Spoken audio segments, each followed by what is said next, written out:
воскресенье, радостный день, пусть исчезнет ссор наших тень. Эй, эй, эй, ты выйди скорей. Брось сердиться, видишь в садах, даже птицы, забыв о делах. Эй, эй, эй, поют веселей. Да, да, да, солнце смеется. Вновь с тобой я рядом пройду. Пусть всегда, да, да, он остается. Это день, день, день в самом лучшем году. Видишь, солнце тонет в цветах, хмель весенний бродит в садах. Эй, эй, эй, ты выйди скорей. Май украсил ветви листвой, целый день мы будем с тобой. Эй, эй, эй, это лучший из дней. Да, да, да, солнце смеется. Вновь с тобой я рядом пройду. Пусть всегда, да, да, он остается. Это день, день, день в самом лучшем году.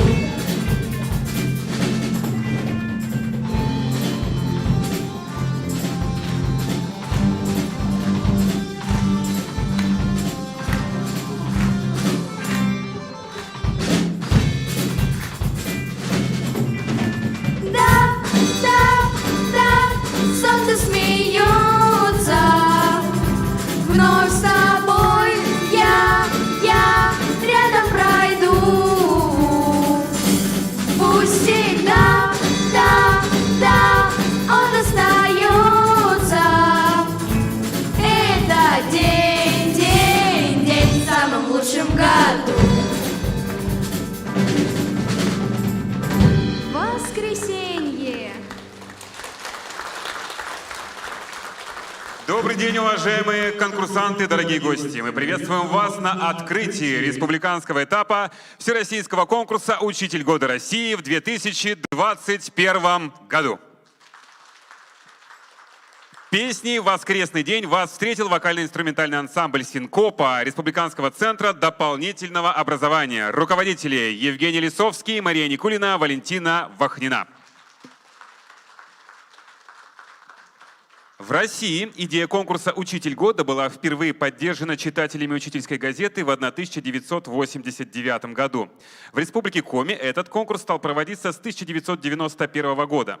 Это значит, что именно текущий год стал юбилейным. В этом году мы отмечаем 30-летие конкурса. В этом году конкурс проводится в рамках столетия Республики Коми. Это значимая дата не только для жителей нашего края, но и для России в целом. Меняется многое, неизменным остаются учредители и организаторы конкурса. Правительство Республики Коми, Министерство образования, науки и молодежной политики Республики Коми, Республиканский комитет профессионального союза работников образования и науки, Коми Республиканский институт развития образования. Можно смело сказать, что ни один конкурс не похож на предыдущие. Меняются формы, меняются поколения, меняются темы и стили конкурса ежегодно. В этом году лейтмотивом нашего конкурса станет увлекательный телепроект «Орел и решка». Все зрители и участники станут свидетелями специального сезона учительского конкурса, который так и называется «Орел или решка». Нашим конкурсантам предстоит побывать во многих локациях, где они смогут проявить свой талант, показать свой профессионализм. А также в конце выпуска мы узнаем, какими методами пользуются учителя для того, чтобы найти подход к каждому ребенку. Для приветственного слова мы приглашаем на сцену заместителя министра образования, науки и молодежной политики Республики Коми Олега Александровича Холопова.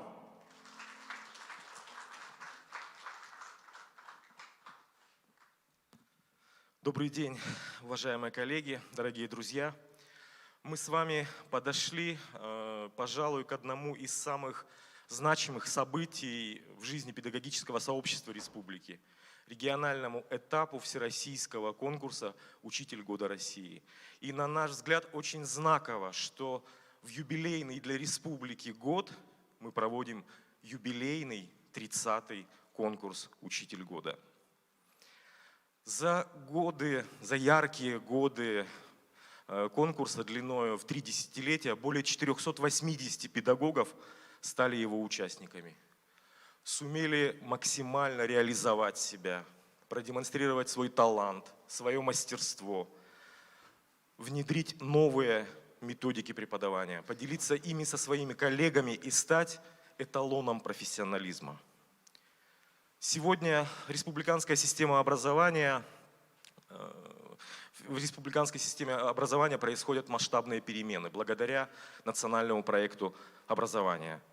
Меняется школа, улучшается материально-техническая база, подключаются интерактивные методы обучения, создаются настоящие образовательные центры, точки роста, кванториумы, IT-кубы.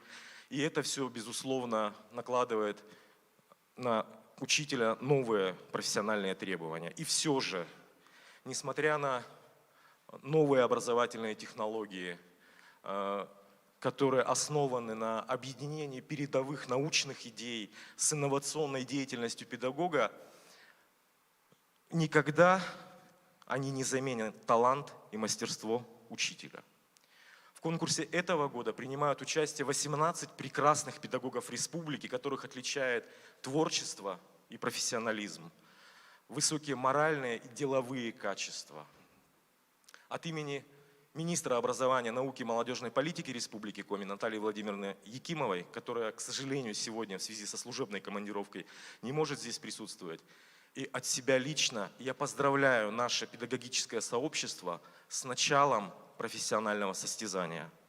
Желаю всем участникам ярко, достойно, незабываемо пройти все конкурсные испытания, а нашему уважаемому жюри я желаю беспристрастного судейства и новых открытий. Пусть всем сопутствует успех и удача, и пусть этот конкурс станет настоящим праздником профессионального общения. И, как сказал 60 лет назад наш герой-космонавт, покоритель космоса Юрий Алексеевич Гагарин, поехали. Благодарим вас. Для приветственного слова мы приглашаем на сцену ректора Коми Республиканского института развития образования Галину Владимировну Китайгородскую.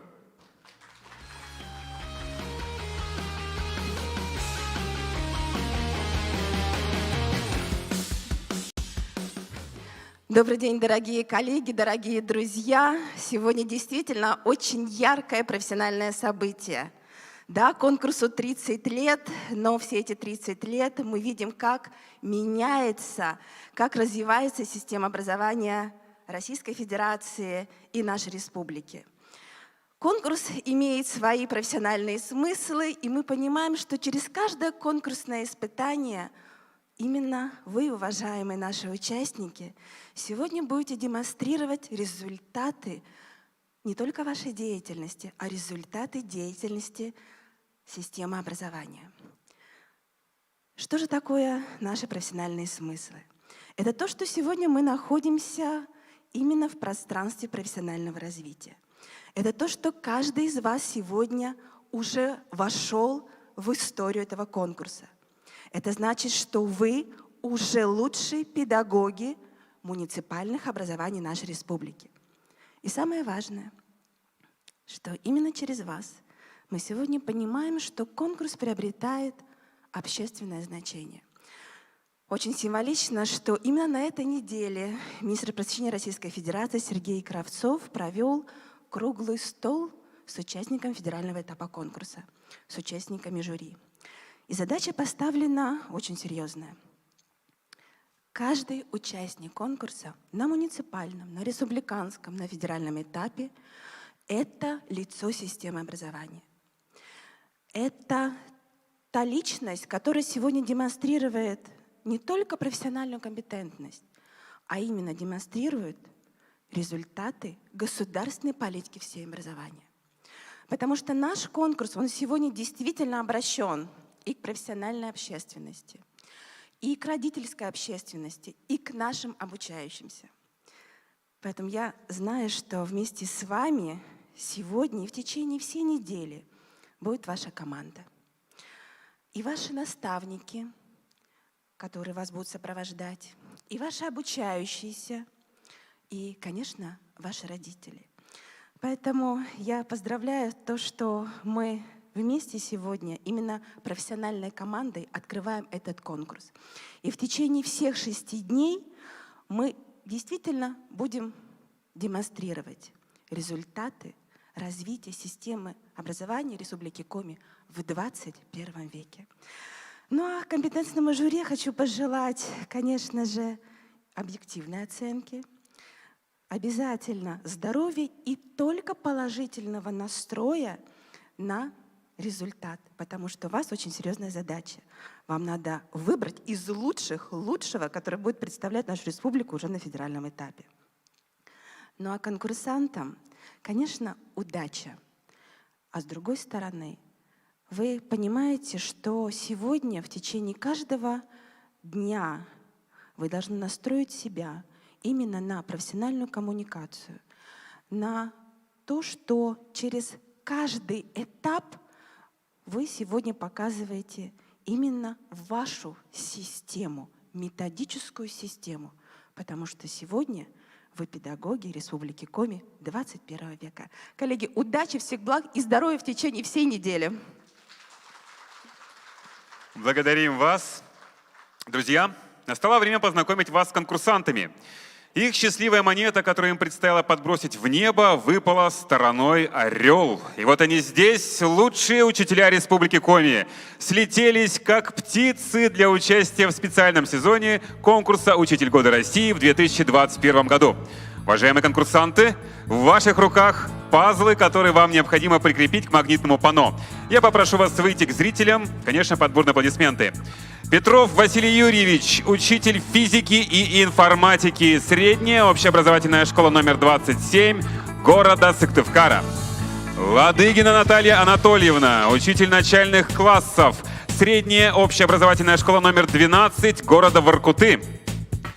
Афиногенова Валентина Александровна, учитель начальных классов, средняя общеобразовательная школа поселка городского типа Синдар. Погорелова Анна Сергеевна, учитель русского языка и литературы, гимназии иностранных языков города Ухты. Садыкова Гюзель Римовна, учитель начальных классов, начальная общеобразовательная школа номер 7 имени Ефремовой города Усинска. Косолапова Анна Сергеевна, учитель иностранного языка, гимназия номер 2 города Инты. Тарасова Анастасия Николаевна, учитель русского языка, основная общеобразовательная школа поселка сельского типа Набережный.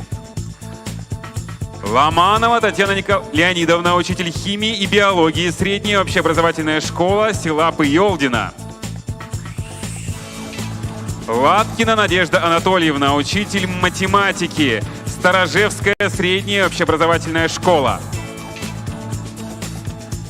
Тарабукина Валентина Васильевна, учитель начальных классов, Кирчомская средняя общеобразовательная школа.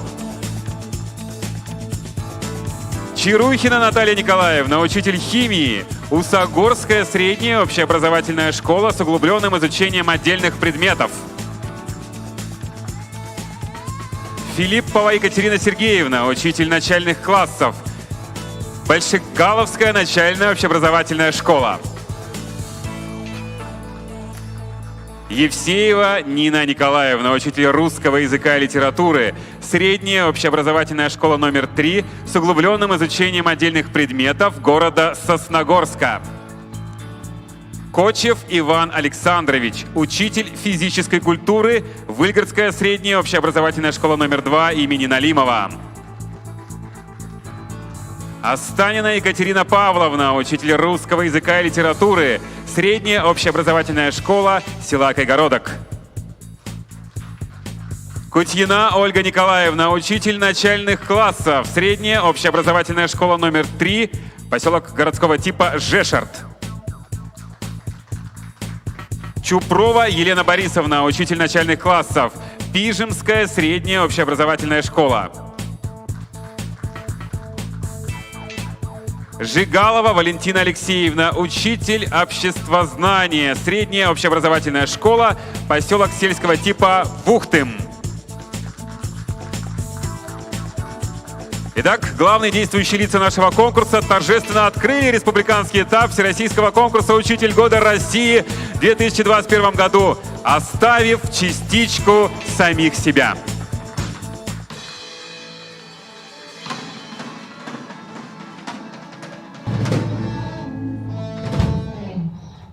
Каждый из вас знаком с известной программой «Орел и решка» и наверняка мечтал оказаться на месте ее ведущих.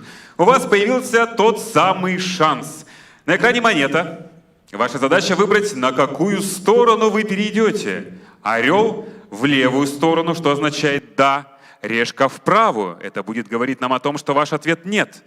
Итак, внимание, вопрос. Если бы у вас была возможность стать министром образования, науки и молодежной политики Республики Коми, согласились бы вы на такую должность? Орел – да, решка – нет. Определяйтесь. Должность ответственная, должность, требующая компетенции и смелости. Итак, запротоколировали результат, двигаемся далее. Как вы считаете, станете ли вы победителем республиканского этапа Всероссийского конкурса «Учитель года России» в 2021 году? Орел – да. Слева, решка – нет, справа. Как? Что? Почему? Как? Нет. Я так понимаю, тут должно быть единогласное мнение. Можно ли сказать, что ученики вами манипулируют? Орел – да. Слева, решка – нет, справа.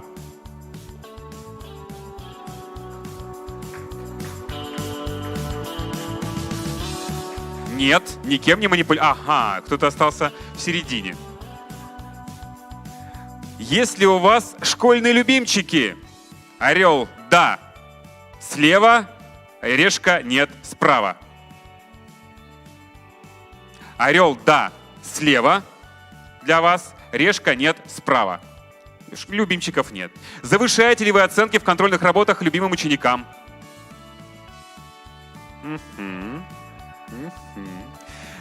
Так, внимание, вопрос с подвохом. Грызете ли вы свои ручки или карандаши? Свои не грызем. Хорошо. И завершающий вопрос. Разрешаете ли вы списывать ученикам и пользоваться шпаргалками? Орел – да. Слева, решка – нет, справа. Ага. Спасибо нашим конкурсантам за этот интерактив, за ответы, за мысли вслух. Мы благодарим вас, эти аплодисменты для вас. Друзья, у нас есть славная традиция, которая зародилась еще в 2008 году. Мы дарим талисман конкурса на память. В этом году это счастливая монета, которая обязательно принесет вам удачу. Мы просим вручить талисманы конкурса нашим участникам.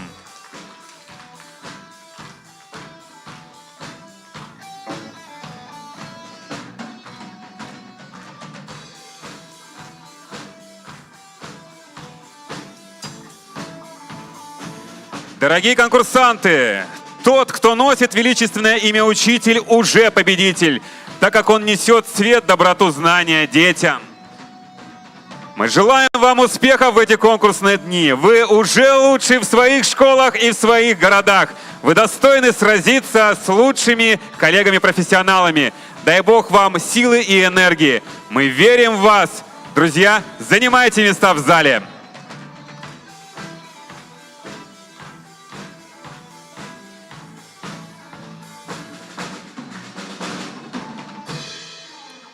Большое спасибо, друзья.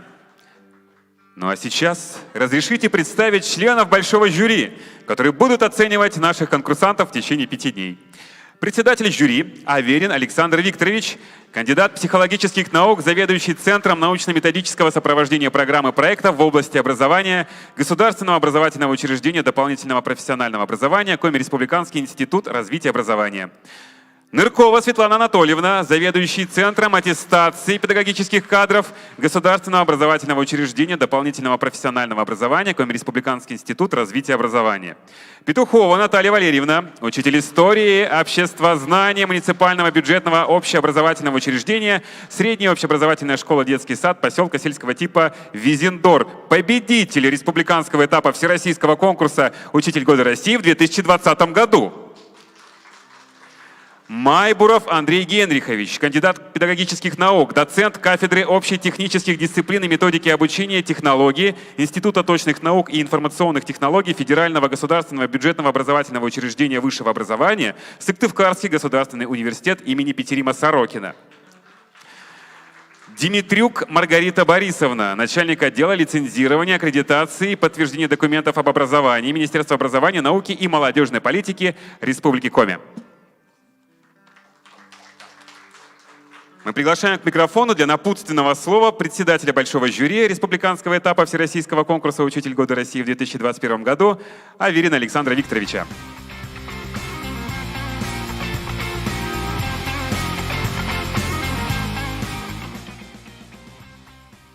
Наверное, так будет лучше. Добрый день, уважаемые коллеги, добрый день, уважаемые конкурсанты, добрый день, уважаемые сопровождающие. Мы рады приветствовать вас на 30-м юбилейном республиканском этапе. Здесь можете похлопать. Действительно, как сказали сегодня уже очень многие выступающие, что это история нашей республики, история нашей педагогической общественности, которая полна очень яркими красками, связанными непосредственно с судьбами конкретных педагогов нашей республики, которые на разных этапах представляли непосредственно ее в том числе уровне России, и делали это очень и очень достойно. Уважаемые коллеги, уважаемые конкурсанты, я хочу пожелать вам, чтобы вы за это время, за этот период нашли новых друзей, нашли единомышленников, которые могли бы вам стать верными друзьями в решении очень многих вопросов, связанных и с нашей профессиональной деятельностью, и не только. Мне хотелось бы, чтобы вы действительно почувствовали вот эту атмосферу праздника, о которой мы сегодня все с вами говорим. Уважаемые сопровождающие, мне хотелось бы, чтобы вы, наверное, в меньшей степени тревожились за своих непосредственно коллег, потому что мы действительно уверены в том, что они достойно пройдут этот этап, республиканский этап. И действительно перед нами уже стоят совершенно новые задачи. Как сказала Галина Владимировна, учитель становится, наверное, все-таки новым, обладает новой ролью, это медийная роль, по сути. Это не означает, что он уходит в цифру, это не означает, что учитель становится учителем онлайн и так далее.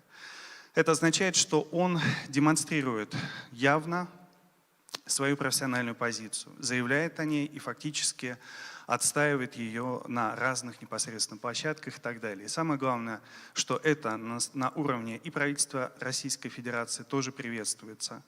Вносится новая инициатива, фронтальная инициатива, которая как раз связана с идеей реализации ряда мероприятий по современному учителю. Я думаю, что мы к этому еще подойдем. Поэтому каждый из вас на уровне и муниципалитета, и республики действительно может стать ценным непосредственно информатором о тех педагогических инновациях и идеях, которые вы разрабатываете в своих образовательных организациях и которые можно было бы тиражировать и транслировать. Уважаемые друзья, от имени большого жюри, от имени предметного жюри, родительского и ученического, даю слово, как нам сегодня говорили, об объективности и беспристрастности, что мы действительно будем жюрить объективно и беспристрастно.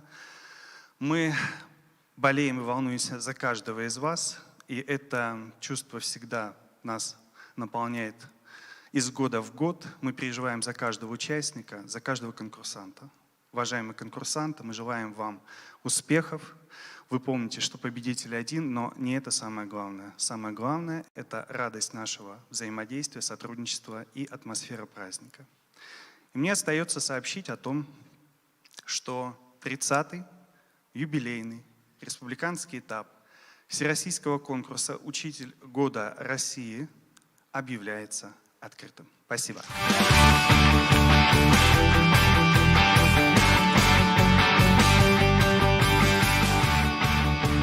Большое спасибо.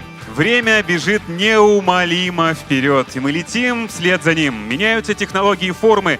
Да что уж там говорить, меняемся мы сами, меняются дети. Мы преклоняемся перед людьми, которые зовутся учителями. Ведь они стараются идти в ногу с учениками, изучая их сленг, их моду и тренды в каждой четверти. Дети такие разные, но в то же время так схожи со сверстниками. Они как маленькие молекулы, которые разлетаются и крепко держатся друг за друга. Учитель — наисложнейшая профессия. Какими порой шустрыми бывают дети. Привить любовь к учебе, воспитать усидчивость и стремление к знаниям — первостепенная задача учителя. Сегодня вам дано сделать шаг.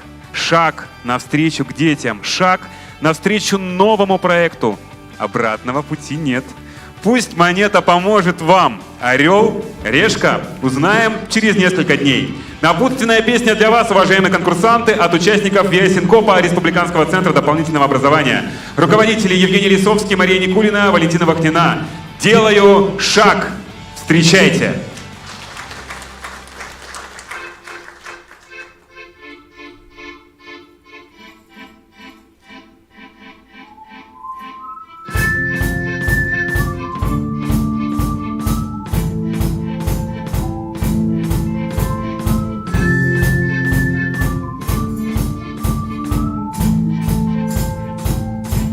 Я делаю шаг, делаю второй, дорога под ногами, небо над головой. Двигаюсь уверенно, как стрелки на часах. Откуда не скажу, а куда не знаю сам.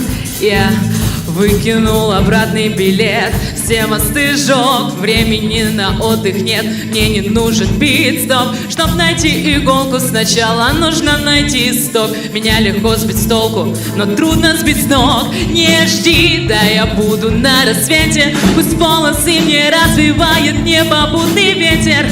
В этом сером городе я бодр, свежий светил. Вижу цель, вижу преграды, а как их не заметить?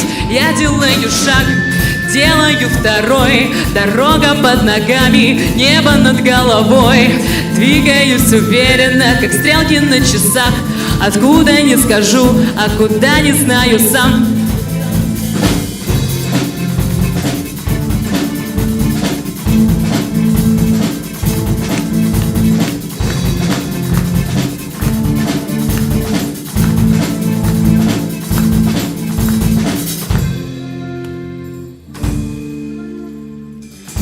Сумбурные толпы людей, столько пар ног, столько путей, бесцельно блуждающий в этой плоскости дней. Я точно такой же, но немного живей. Ведь я делаю шаг, делаю второй, дорога под ногами, небо над головой. Двигаюсь уверенно, как стрелки на часах. Откуда не скажу, а куда не знаю сам. Ведь я делаю шаг, делаю второй, дорога под ногами, небо над головой. Двигаюсь уверенно, как стрелки на часах. Откуда не скажу, а куда не знаю сам.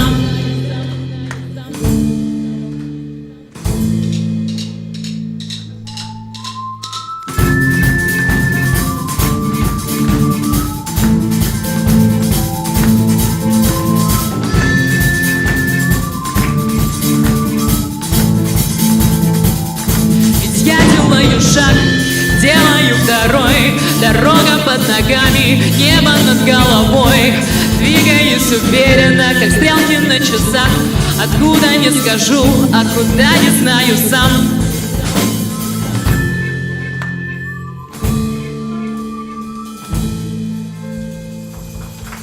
Друзья, делайте свои шаги уверенно и смело. Мы желаем удачи и терпения. На этом церемония завершена. Друзья, нота Бene, остаемся в этом зале для записи профайлов. Мы благодарим вас за внимание. До новых встреч!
контентом.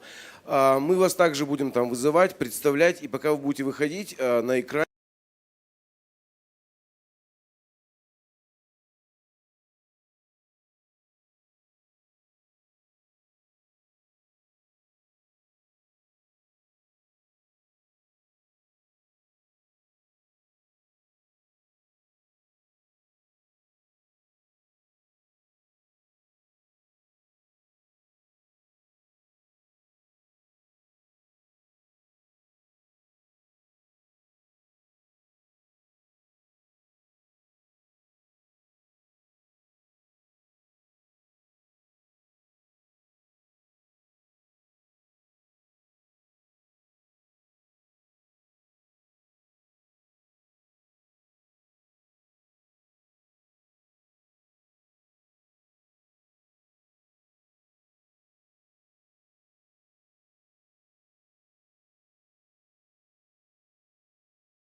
участники.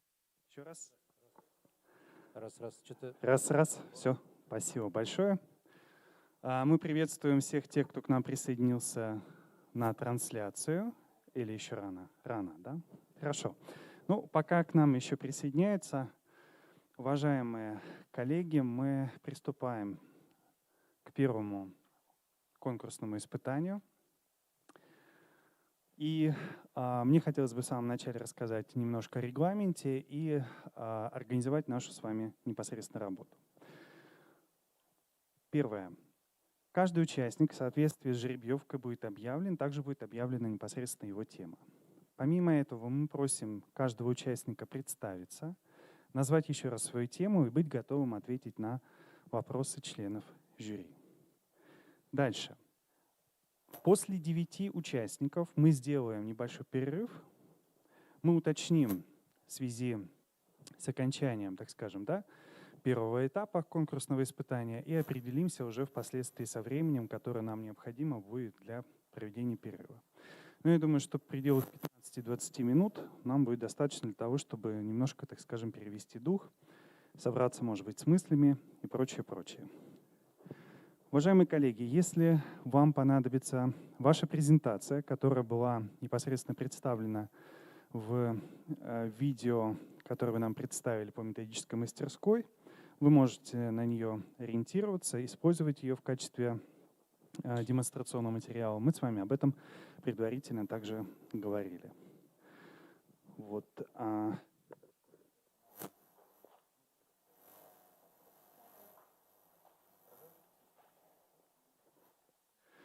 Ну и хочу еще сразу сообщить, что вопросы будут задавать только члены жюри. Скажите, пожалуйста, по организации все понятно? Тогда мы приступаем. Уважаемые коллеги, мы приветствуем всех тех, кто к нам присоединился. Приветствуем вас на первом очном испытании, конкурсном испытании, которое называется «Методическая мастерская». Ну и несколько слов для всех тех, кто, может быть, будет сейчас наблюдать за этим событием. Хочу сразу сказать, что участники республиканского этапа Всероссийского конкурса «Учитель года России» предварительно представили непосредственно видеозаписи методической мастерской, и сейчас наступает второй, по сути, этап, то есть ответы на вопросы членов жюри. Итак, мы начинаем. И согласно жеребьевке, первый ответит на вопросы членов жюри Латкина Надежда Анатольевна, учитель математики, муниципальное общеобразовательное учреждение Сторожевская средняя общеобразовательная школа. Тема методической мастерской – приемы и средства формирования навыков, самоконтроля и самооценивания. Если, уважаемые участники, мной будет не полностью названа вами ваша тема, вы можете поправить и так далее. Приветствуем вас.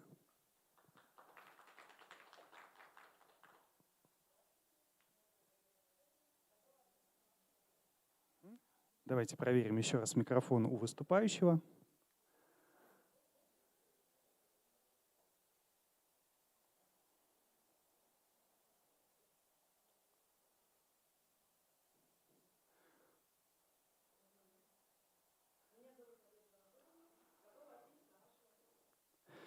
Итак, уважаемые члены жюри.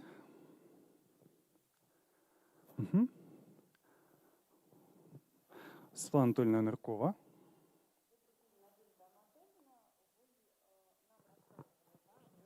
Слышно тут, нет? Еще раз, сейчас звук идет. Ничего.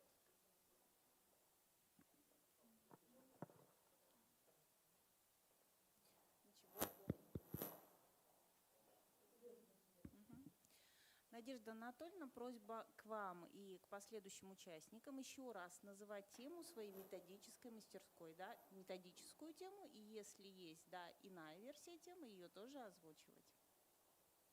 И мой вопрос будет в этой связи. Тема моего выступления – приемы и средства формирования навыков самоконтроля.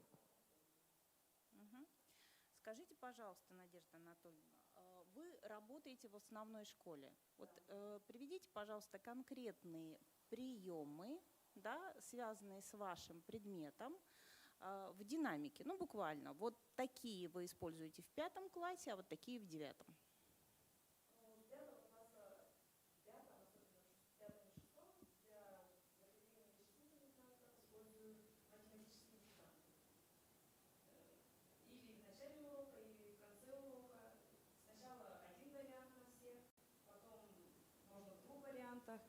Во время диктанта выполняют работу сами ребята, а потом проводим проверку.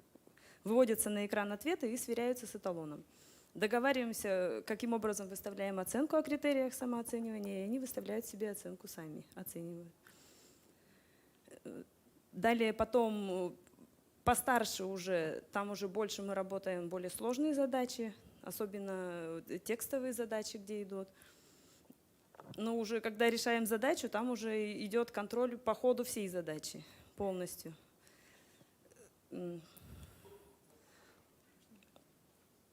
Так, вопрос упустила. Так, какие приемы, да? Конкретные приемы. Мгм. Да, да. Как именно механизм реализуется, да, такого контроля, самоконтроля? Ну, допустим, ребенок решает задачу и спрашиваю, предлагают, что будем делать, говорят, будем делать вот такое действие. Если правильно ответил, если неправильно ответил, у меня всегда возникает вопрос «зачем?». Чтобы они тоже себе ставили такой вопрос, зачем делать именно это действие. Потому что получается, что некоторые дети просто начинают гадать, какое действие сделать. Вот идем по наводящим вопросам, потом дальше решают задачу. Иногда жду, когда дорешают до конца. Если в конце ошибка, жду, когда ошибку найдут сами. Говорю, вот в этой, в конкретной строчке или в каком-то месте, или не указываю на место, они сами должны найти ошибку. Вот прием «найди ошибку» использую. И ищет или сам тот ребенок, который у доски, и остальные ученики тоже в классе. И мы вот иногда спрашиваю, кто быстрее найдет ошибку. Вот так тоже бывает. Уважаемые члены жюри, пожалуйста, Маргарита Борисовна. Надежда Анатольевна, в вашей презентации, слышно меня, да? Угу. В вашей презентации упоминались творческие работы учащихся. Угу. Скажите, пожалуйста, как они подвергаются самоконтролю и самооценке? Ну, в первую очередь они у нас идут у меня по желанию, не обязательно. Сразу детям говорю, что это только ваше желание. То есть они сами изъявляют желание, мы с ними обговариваем, по каким критериям я буду оценивать, что нужно им сделать. Если, допустим, там должно быть на листе А4, допустим, работа, или можно в тетради сделать и так далее. И они сами себя организовывают, сделать эту работу или нет. Если помладше, допустим, 5 класс, они даже иногда приносят по несколько работ. Потом все работы, несмотря на качество, вывешиваю на стенде, и дети любуются, нравится смотреть на свои работы. Спасибо. Спасибо. Следующий вопрос у меня по поводу листов самооценки. Угу. Листы самооценки, сколько вариантов примерно у вас их есть, и как их вы проверяете после того, как они заполнены обучающимися? Ну, вообще конкретного готового листа самооценки у меня нет, потому что каждому уроку приходится делать новый лист. Потом, когда мы уже с ребятами, когда они уже знают, как этим всем пользоваться, уже видят, даже иногда сам лист не распечатывая, а мы прямо на полях отмечаем. Вот какой-то вид работы сделали, они сразу на полях пометку себе сделали. И если с самим листом самооценивания оценивают себя дети сами по критериям, которые там расписаны, а потом я собираю, смотрю, тоже сразу оцениваю. Я помню, как урок прошел, кто как работал, какие баллы выставили. Если полностью согласна с ребенком, все, как он оценил, я соглашаюсь с оценкой. Если не согласна, то на следующий урок, когда мы приходим, мы уже обговариваем, обсуждаем, почему здесь вот так и вот так. И потом приходим к единому мнению. Но чаще всего дети себе занижают оценку. Спасибо. Уважаемые члены жюри, скажите, пожалуйста, Надежда Анатольевна, мы помним, что, в общем-то, самоконтроль и самооценка является новообразованием младшего школьного возраста. Работая с подростками, учитываете ли вы уровень развития самоконтроля и самооценки, с которым дети переходят в основную школу? Если да, то как? Ну, разные дети бывают, да. Некоторые уже умеют это все делать, даже спрашивают, иногда работу делаем, они спрашивают, мы сами проверяем или вы проверите? И вот каких-то, где-то я говорю, нет, я проверю сама, особенно уже когда постарше, где уже задание посложнее, нужно какие-то пометки, написать рекомендации. Если помладше, они сами себе оценку выставляют, отметку выставляют сами себе. Но первое время сначала спрашивают, как выставить, какую оценку себе, отметку себе выставить, по каким критериям. Вот это вот надо обсуждать. И если позволите, еще один вопрос. Уважаемая Надежда Анатольевна, скажите, пожалуйста, вы в своей методической мастерской сказали о том, что вы выстраиваете индивидуальный анализ формирования самооценки. Но как это получается при большом количестве учащихся? Возможно ли это сделать, например, учителю? Или, собственно, динамика в развитии самооценки отслеживается, например, и учителем, и ребенком? Как выстроена вами эта работа? Ну, сложно, конечно. Детей много, классов много, да. Но когда часто используем приемы вот самоконтроля, самооценивания, уже видно, что дети не теряются, уже быстро это все делают. И не спрашивают, как это сделать, они уже сами, даже сами примеры приводят. Вот я вот здесь, вот даже, они даже оценивают не только на уроке математики, даже мы обсуждаем, говорят, вот я сегодня нарисовал рисунок, мне казалось очень красиво, на следующий день встал, посмотрел, и мне уже не нравится, уже некрасиво, то есть уже произвел оценку, уже... И отследить, конечно, сложновато всех детей, но видно, когда легко им уже становится. Или когда Спасибо, Надежда Анатольевна. И у нас еще небольшой вопрос, Светлана Анатольевна. Еще один небольшой, он у меня был в самом начале, я думала, коллеги вот тоже зададут. Скажите, пожалуйста, ну вот условный портрет вашего выпускника 9 класса.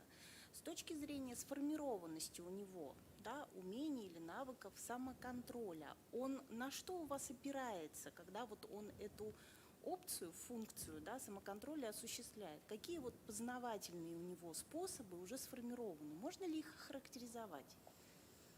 Ну, может, не совсем поняла вопрос, но... Хорошо. Да. Вот смотрит на задачу, смотрит на выполненное собой Вот, да. или одноклассником, да, какое-то решение. Есть ли некие какие-то механизмы, да, которые, алгоритмы позволяют, да, проанализировать правильность решения вашему вот, выпускнику?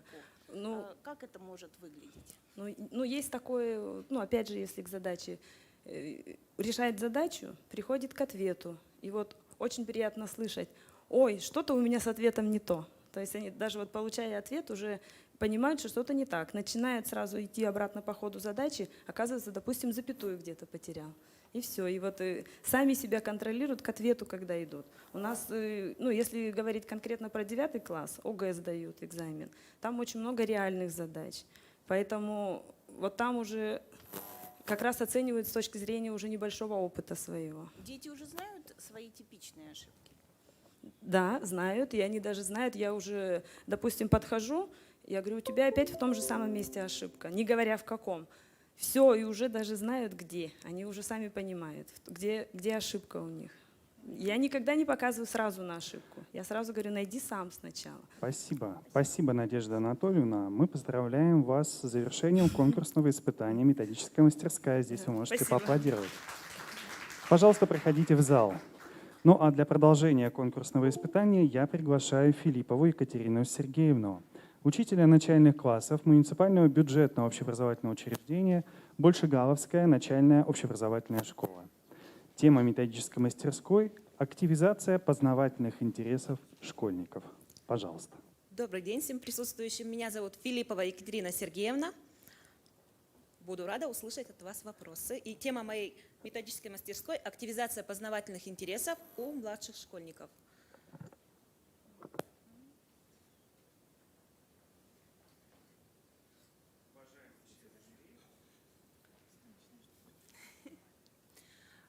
У меня вопрос такой, может быть, не с самого начала вашей мастерской, а, наверное, ближе к окончанию. Какие виды открытий делают ваши дети? В плане?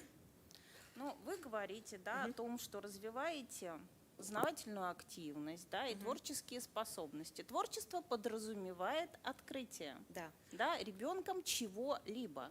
Какие виды открытий делают ваши дети? Открытия? Ну, в плане того, например, те же самые, если работать с интерактивными тетрадями, да?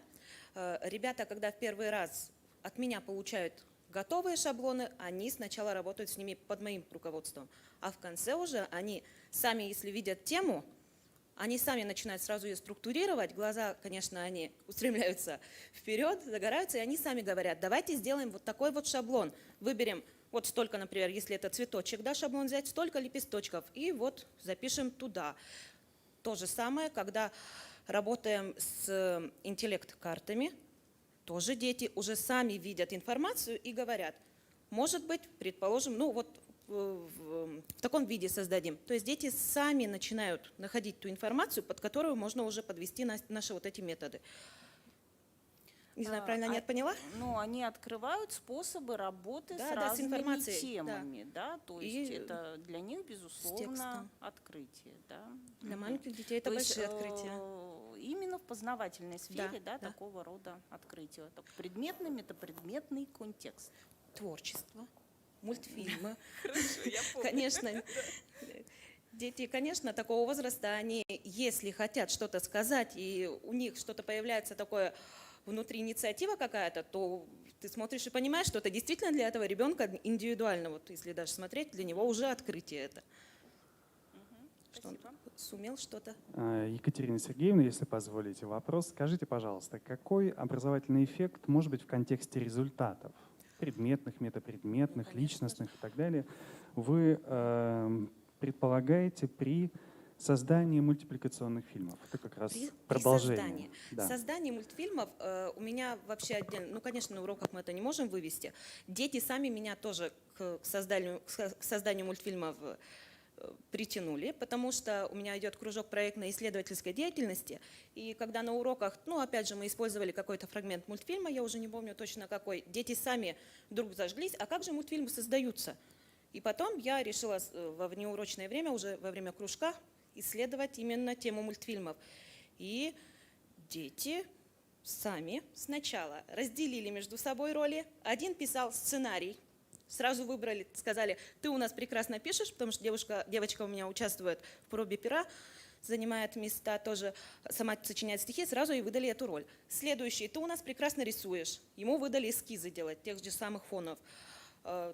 Остальные вот занялись репликами героев и созданием тех героев. В общем, конечно, в первую очередь тут идет в создании мультфильмов, например, коммуникативные действия. Конечно же, дети учатся друг с другом общаться, они разделяют свои роли, да, действительно, они принимают, что лучше у меня получается, что лучше у тебя получается, да. Можно я подскажу, да? Вот я когда задавала про виды открытий, коммуникация друг с другом, способы работы с собой, открытие у себя определенных способностей, склонностей, интересов, это тоже открытие и всегда связано с творческой деятельностью. Желаю обратить на это внимание. Спасибо большое. Пожалуйста, Маргарита Борисовна. Екатерина Сергеевна, в вашем выступлении вы говорили о том, что используете средства интернета на занятиях. Да. Скажите, пожалуйста, каким способом вы используете средства интернета? В виде демонстрации или же какой-то иной способ у вас есть? Если у нас, например, я сразу скажу, у нас школа маленькая, у меня сейчас в данный момент 2 класса, в первом 3 человека и в 4 тоже 3 человека. Если у нас начало урока идет, да, та же самая актуализация знаний прошлых тем, да, например, один ребенок у меня садится за компьютер, я там могу тест включить, тот же самый интерактивный, тот же самый, который я могла создать дома, дать просто ссылку, ребенок садится и самостоятельно работает. А остальные, например, со мной или в паре работают. Ну, конечно же, больше всего вот интерактивные вот эти... В общем, интернет больше всего, конечно, помог во время самоизоляции. Вот, когда мы обучали их через интернет, тогда я очень много заданий создавала в интернете, и они активно работали там, а потом уже результаты мне отправляли в социальных сетях. Я правильно поняла, что вы только те используете материалы, которые вы заранее подготовили из интернета? Нет, конечно же. Нет. Если дети делают самостоятельное исследование какое-то, они должны добыть информацию, они сами садятся, но опять же, больше к 4 классу я сейчас склоняюсь, потому что первых только еще приучаю я, а вот 4 класс уже они сами, если, например, тот же самый урок и домашние задания по ОМРК, например, получают, они сразу спрашивают, можно мы останемся в интернете посидеть там, и, конечно же, я их научила, что нужно вставлять, какие главные слова в поисковик, чтобы найти ту информацию, которая им нужна, а потом уже как ребенок сам, что найдет там. Хорошо, какие приемы вы используете, когда ребята работают в интернете вместе с вами, либо самостоятельно, но при вас? Какие приемы? Я затрудняюсь на этот вопрос ответить. Какие приемы? Учите ли вы их как-то искать информацию Конечно. каким-то образом? Конечно. Да? То есть... В первую очередь мы учимся тому, чтобы как нужно добывать эту информацию нужную в интернете. То есть в поисковик нужно вставить ту информацию, вернее, те главные слова, что ребенок хочет получить, какую информацию оттуда. Хорошо, чему научены уже ваши ребята при работе с интернетом? Так, Ресурсами опять же, интернета. 4 класс. Это если платформа Учи.ру, то дети у меня сразу моментально садятся, находят свои логины, пароли, они уже знают, они даже первому классу помогают, их сажают туда, девочки мои, 4 класс. Затем очень хорошо вот именно с информацией работают, находят нужную информацию. Если смотреть, опять же, в социальную сеть ВКонтакте, то я могу там им отправить видеоурок, ссылку, они по ссылке проходят, находят, они выполняют работу, фотографируют и посылают мне обратно. Я опять в панте красной ручкой ввожу, им перевожу обратно. Мне кажется, для сельской школы, вот то, что умеет 4 класс, как работать в интернете, уже есть достижения хорошие. Наталья Валерьевна. Уважаемая Екатерина Сергеевна, у меня следующий вопрос. Вы сказали, что используете книги с дополненной реальностью. На каком этапе урока чаще это используется? И вообще цель вот этого? Вы предваряете какими-то вопросами или что-то еще? Или это просто вот чисто ради развлечения? Нет, не чисто ради развлечения. Если взять тот же самый фрагмент, который я вставляла в свою презентацию, это на уроке по экологии. В начале книжка, вот мы начали про экологию. Что такое экология? Они вспоминают, у них же все равно уже опыт есть к этому времени. Они вспоминают, что такое, а потом вдруг к ним сама экология обращается. И дети, конечно же, чем от меня услышат эту информацию, учитель каждую информацию им доносит. А тут сама экология к ним обращается с такими вопросами, что надо ее защищать. И потом над этим мы дальше работаем, проговариваем то, что она произнесла, вот эта экология, да, почему, и дальше, и как нам дальше действовать. Если сама экология к нам уже обращается. Дошло до того. Чаще всего в начале урока. Уважаемая Екатерина Сергеевна, мы благодарим вас за представление методической мастерской и поздравляем вас с тем, что данное конкурсное испытание уже завершилось. Большое спасибо. Желаем вам успехов в дальнейшем. А для продолжения конкурсного испытания я приглашаю Тарасову Анастасию Николаевну, учителя русского языка муниципального общеобразовательного учреждения, основная общеобразовательная школа поселка Набережный.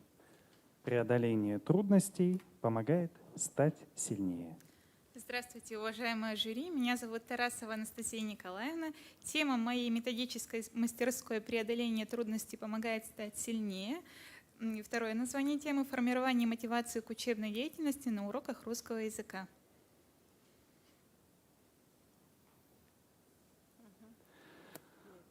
Да, Светлана Анатольевна.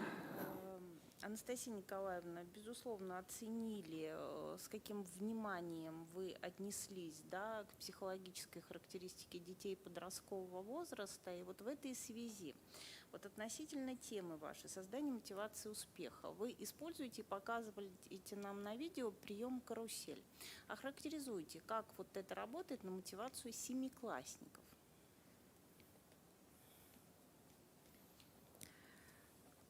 В 7 классе я ее использую реже. Я использую в 5-6 классах, потому что у них хорошая реакция. Как только я говорю, что поиграем в карусель, возьмем, у них поднимается настроение и сразу познавательная активность, и они хорошо работают. В 7 классе я использую реже, потому что у них нет уже такого восторга от карусели, они уже более взрослые, у них более другие цели. То есть вы дифференцируете, да, вот эти Да, приемы? в 7 классе я намного реже использую их. Там настрой на работу в большей степени, да, карусель, видимо. Угу. Спасибо.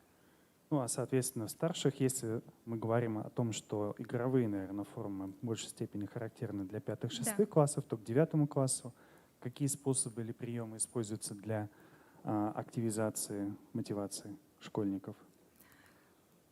Как они трансформируются? Вот вы сказали 5-6, 7, да? Пример приведите, что вы используете в 7-м, может быть, В 8-9 классе для активизации и мотивации. первое, что приходит.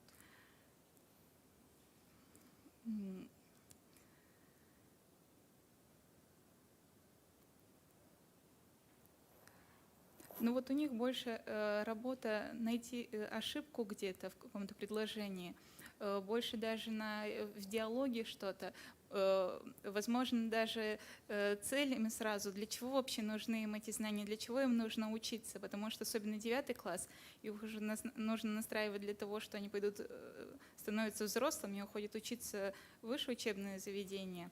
И вот я больше на это сейчас их настраиваю, что они уже взрослые, им нужно учиться.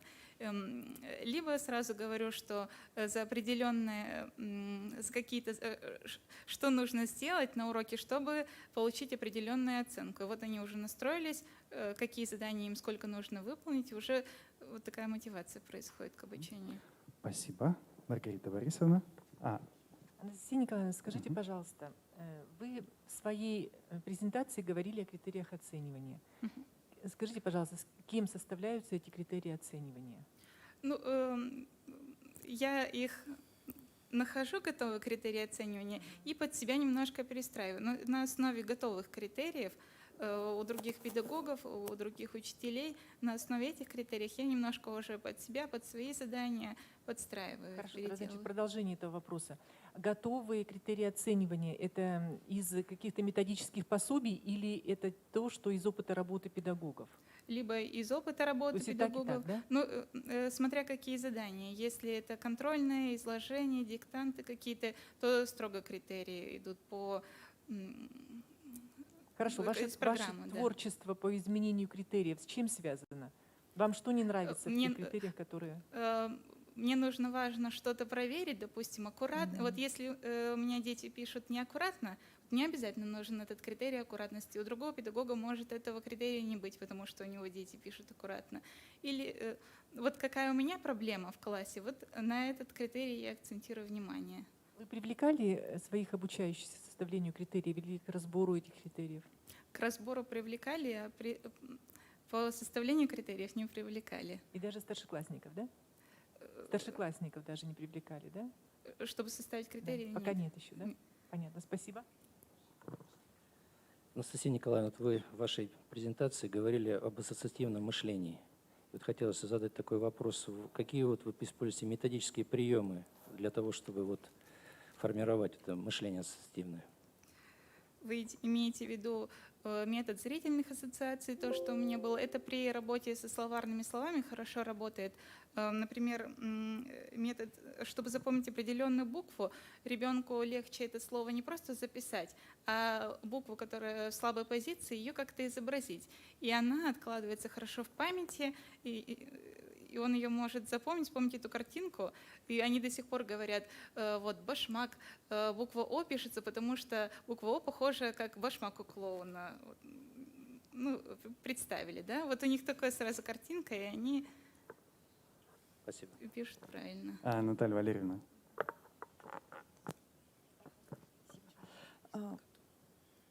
Вы говорили, что у вас дети оформляют лэпбуки, и на слайде было, в альбомах у них это все оформлено. А возникали ли у вас ситуации, что ученик не склонен вот к такой виду оформительской деятельности, то есть он просто не хочет делать этот лэпбук? И что в этом случае вы делали? Ну, такого обычно нет. У нас детей мало, по 4, по 5 человек в классе. И вот нам, наверное, повезло, что у нас дети такие какие-то творческие, активные, и им это нравится, наоборот, делать. Спасибо. Уважаемые коллеги, если позволите, Анастасия Николаевна, на своей методической мастерской вы говорили, что, в общем-то, ориентируетесь на формальные данные по оценке мотивации у ваших учащихся и так далее. А какие-то еще иные дополнительные средства используются вами или нет? Потому что были представлены результаты ВПР. Вот. А в контексте именно изучения динамики, как изменяется мотивация, какие в структуре мотивации мотивы, например, на том или ином этапе обучения становятся ведущими?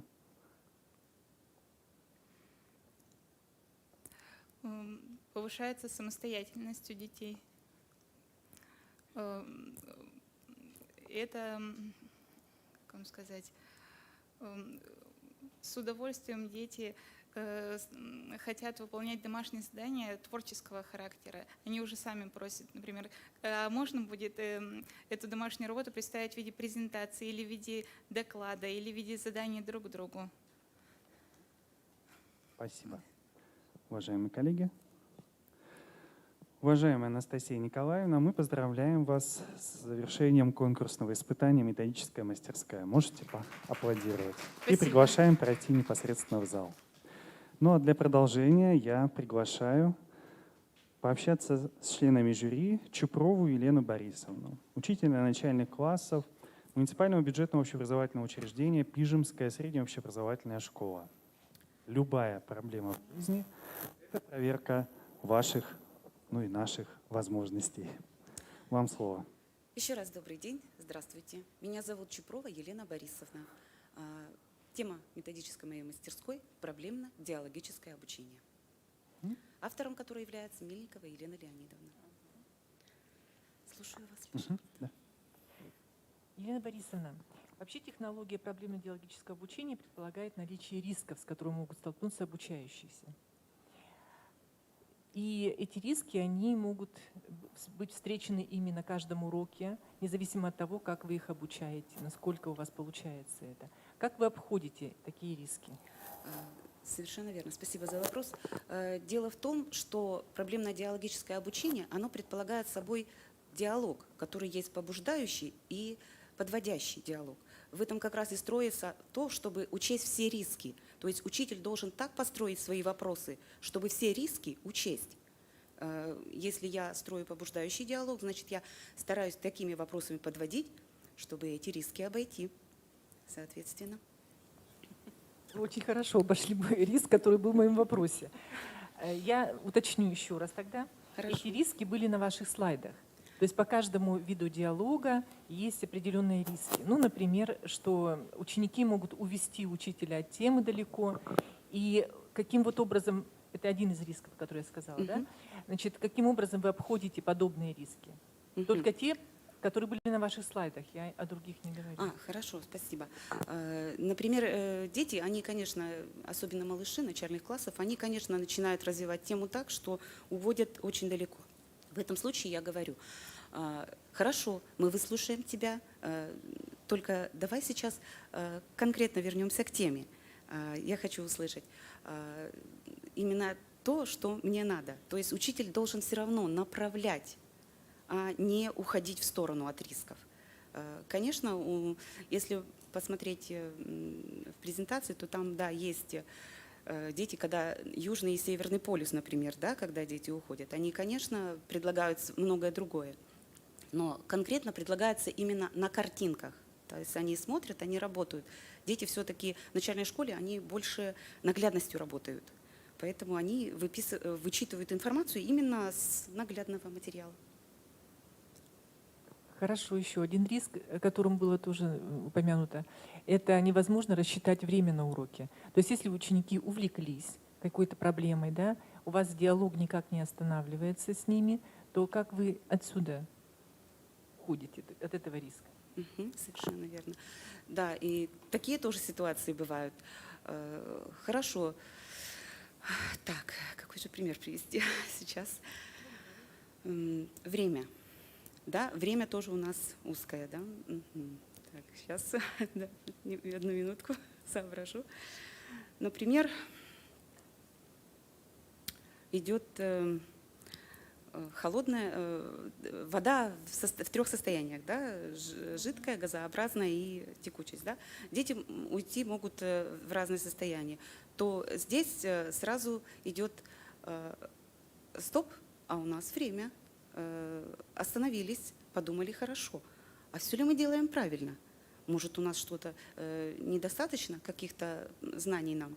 То есть стараюсь ограничивать, потому что действительно время наше бесценно на уроке. Елена Борисовна, а если обобщить, конструирование подводящего диалога действительно на сегодняшний день является одной из проблем, да, учителя? Что бы вы могли посоветовать сегодня коллегам в этой связи? Ну вот с учетом выбранной темы мастерской. И вы с большой любовью, да, разбирали материалы Мельниковой Елены, да? Очень. Потому что я 3 года работала именно по школе 2100. 3 выпуска я выпустила. Что бы могла посоветовать? Во-первых, когда открываем тему урока, мы должны точно для себя представлять, что мы хотим сообщить детям. Например, вот тема урока у меня «Зачем нужны автомобили?». Да? Вот здесь я как раз вижу проблему. И я должна четко себе ее представить и построить так вопросы, чтобы и подвести к этой теме, и вывести их на какой-то результат этой темы. Здесь, конечно, надо самому учителю очень много работать. Здесь надо разбирать, строить вопросы, строить предположения и обязательно риски учитывать, которые могут встретиться в этом контексте. Спасибо. Уважаемые члены жюри, пожалуйста, вопросы. Скажите, пожалуйста, мы правильно понимаем, что технология проблемно-диалогического обучения — это технология, которая сопровождает все уроки, преподаваемые вами в начальных классах? Или это доля? Или вы работаете именно так, по этой технологии? Нет, я, как вам сказать правильно, стараюсь на всех уроках применить проблемно-диалогическое обучение. Я именно применяю эту технологию, потому что только если здесь разные приемы рассматриваются, но не все приемы можно применить на всех уроках. Например, прием 1 и 3, их можно применить только на уроках географии, биологии, вот если я возьму среднее звено. В начальной школе это окружающий мир. На уроках литературного чтения я беру 1 и 2 прием. На уроках математики 4 и 6 прием. То есть проблемный диалог, он же есть, у него приемы, которые я могу применять на тех или иных предметах. Есть в ходе проблемно-диалогического обучения, есть в ходе, допустим, побуждающего либо подводящего диалога, возникает некая уникальная идея, которая демонстрируется в ответе ребенка, но она уводит вас от основной темы. Вот как в этой ситуации вы работаете? Предлагаете ли вы, например, организовать какую-то проектную деятельность, либо даже провести исследование и так далее? То есть как вот этот инсайт ребенка вы поддерживаете? Совершенно верно, спасибо. Да, действительно, дети все очень разные, очень уникальные. И они предлагают такие решения, которых порой даже у самого удивления получается, потому что дети, они уникальные. Это еще раз доказано всеми. И когда ребенок предлагает какую-то идею, я говорю: прекрасно, например, Вася, я тобой очень довольна, я бы хотела, чтобы ты мне помог создать проект. И мы с тобой останемся после уроков и придумаем, как это детям показать. То есть у ребенка проявляется интерес, он, конечно же, и детей побуждает. Дети же друг друга еще учат. Спасибо. Спасибо, Елена Борисовна. Мы благодарим вас за представление вашей методической мастерской и поздравляем с тем, что данное конкурсное испытание для вас уже завершено. Спасибо. Пожалуйста, проходите в зал. Уважаемые друзья, ну а мы продолжаем. И для следующего выступления я приглашаю Афиногенову Валентину Александровну, учителя начальных классов муниципального бюджетного общеобразовательного учреждения, средняя общеобразовательная школа поселка Синдер. Развитие исследовательских умений младших школьников. Пожалуйста. Здравствуйте, Афиногенова Валентина Александровна. Тема моей методической мастерской – развитие исследовательских умений младших школьников. Готова ответить на ваш вопрос. Уважаемые члены жюри, пожалуйста. Валентина Александровна, скажите, пожалуйста, вы очень наглядно на презентации, да, вот показывали, как вы организуете, предлагаете, да, организовать первокласснику наблюдение за объектом. Могли бы вы сейчас рассказать, каковы уже изменения такого наблюдения у четвероклассника? Так, ну я сейчас работаю, конечно, в 1 классе. Просто если говорить о динамике, вот у меня сейчас вот особо-то я не могу, потому что я взяла, когда начала работать над исследовательской деятельностью, взяла этот вопрос, да, это тема моего самообразования. То есть дети мои учились в 3 классе, они ко мне пришли в 3-м, 3-й, 4 класс. Сейчас у меня 1 класс. То есть получается, что динамику как таковую я вот проследить пока не могу. То есть пока у меня первоклассники. Поэтому получается так. Но, тем не менее, да, современный учитель проектирует действия детей. На что вы рассчитываете? Либо к окончанию, да, 1 класса, либо, может быть, вот во 2 вы надеетесь, что? Чтобы умели наблюдать. То есть называть... Да, как организуется наблюдение и какие действия будут делать дети, на ваш взгляд? То есть дети, естественно, самостоятельно должны будут оценить по каким-то критериям, например, объект наблюдения, допустим, это различные могут быть, там, то есть с разных сторон, допустим, ну, цвет, форма, размер. Там, если это наблюдение идет в течение какого-то времени, то есть мы наблюдаем, там, ну, например, деревья, да, жизнь деревьев. То есть мы наблюдаем в одно время, то есть за деревьями их внешний вид, то есть потом в другое время года мы наблюдаем. То есть, а что ко 2 классу, да, должны уметь? То есть они самостоятельно должны описывать предмет, объект наблюдения. То есть без уже наводящих вопросов, может, без помощи взрослых. То есть правильно ли мы понимаем, что есть определенные рэперные точки, например, Да.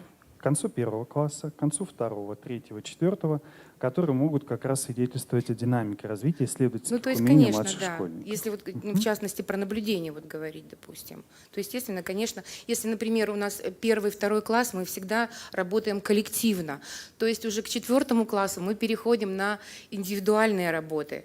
То есть также продолжаем и в 3 и в 4 классе работать коллективно, тоже какие-то умения развивать, исследовательские. Но все-таки у детей с высокой познавательной активностью они хотят еще и делать там индивидуальные какие-то исследовательские работы. Поэтому, конечно, это очень поощряю, всегда иду, не жалею времени и сил своих. Спасибо. Пожалуйста, Маргарита Борисовна. Валентина Александровна, скажите, пожалуйста, какие из исследовательских умений наиболее сложно, на ваш взгляд, формировать, а какие наиболее сложно уже после того, как сформировали, развивать? Ну, то есть, вообще считается, что самое сложное – это умение видеть проблемы. Вот, наверное, вот это вот самое сложное вообще среди всех исследовательских умений. То есть умение видеть проблемы. То есть мы для этого вот проводим, тоже я почему как бы более подробно остановилась на этом вопросе, потому что это вот я считаю, что самое главное, то есть видеть проблемы. Это вот исследовательское умение. Если брать это по Савенкову, допустим, у Савенкова вот такая структура исследовательских умений. Это какое умение формировать сложно, да? Да. А какое умение сложно развивать потом? То есть оно сформировано на каком-то уровне? Ну, да, наверное, знаете, что вот исследовательские умения, вот все-таки одно из исследовательских умений – это еще структурировать материал. Да? Все-таки вот в начальной школе это детям еще сложно. Приходится помогать, подсказывать, подталкивать, вот, наверное, структурировать материал, как бы анализировать. Все равно приходится помогать, всегда рядом. И здесь очень важна работа родителей тоже. Родители тоже должны быть заинтересованы в этом. То есть мы работаем так вот вместе. То есть и родители, и я, и дети. Андрей Генрихович.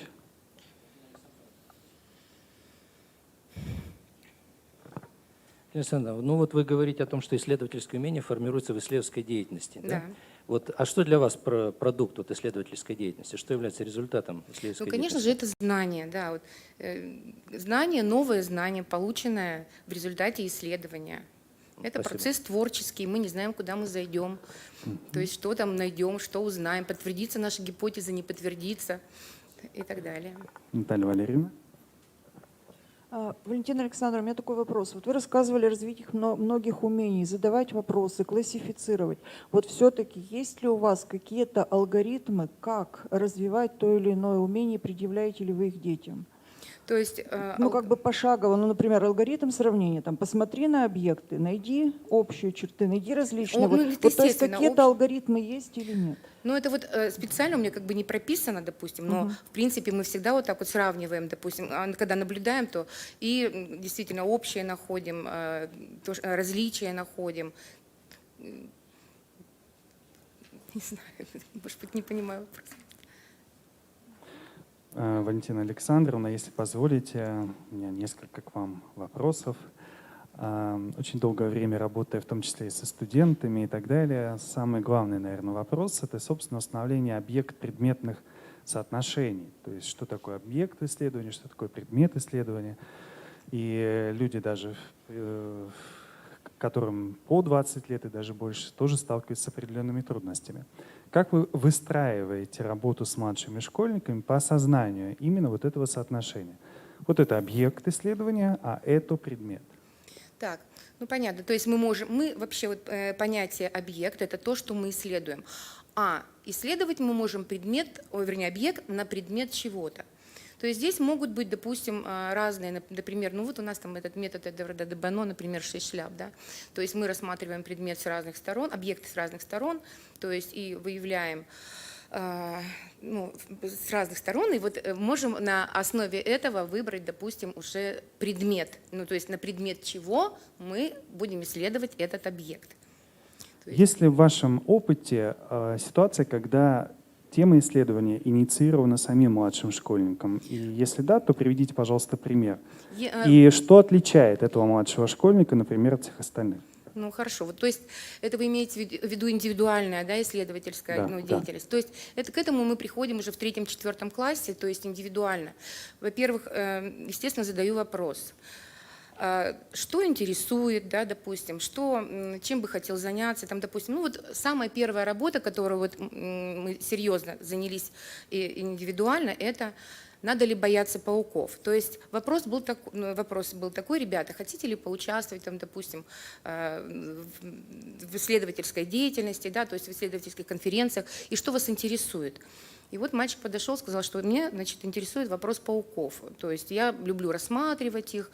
И потом в беседе просто я вот поняла, что, допустим, его мама очень боится вот этих пауков. То есть и мы решили, значит, исследовать вот пауков на предмет, надо ли их бояться. То есть опасность их и неопасность, допустим. Вот таким образом. То есть реально практическая ситуация, да, допустим, страхи или тревожность другого человека, да, значимого для младшего школьника, это стали основанием для поиска Есть там ответа посерьезнее, на данный конечно, вопрос. работы вот исследовательские. И еще хотелось бы вас уточнить. Вы формулировали непосредственно гипотезу в методической мастерской о том, что дополнительная работа по развитию исследовательских умений позволит добиться положительной динамики сформированности как таковых, да, именно в учебной и внеурочной деятельности. Скажите, пожалуйста, каким образом у вас именно при организации учебной деятельности вот вы встраиваете, может быть, или предлагаете задания по развитию исследовательских умений? И есть ли у вас, например, разработанная самостоятельная внеурочная программа по развитию исследовательских умений?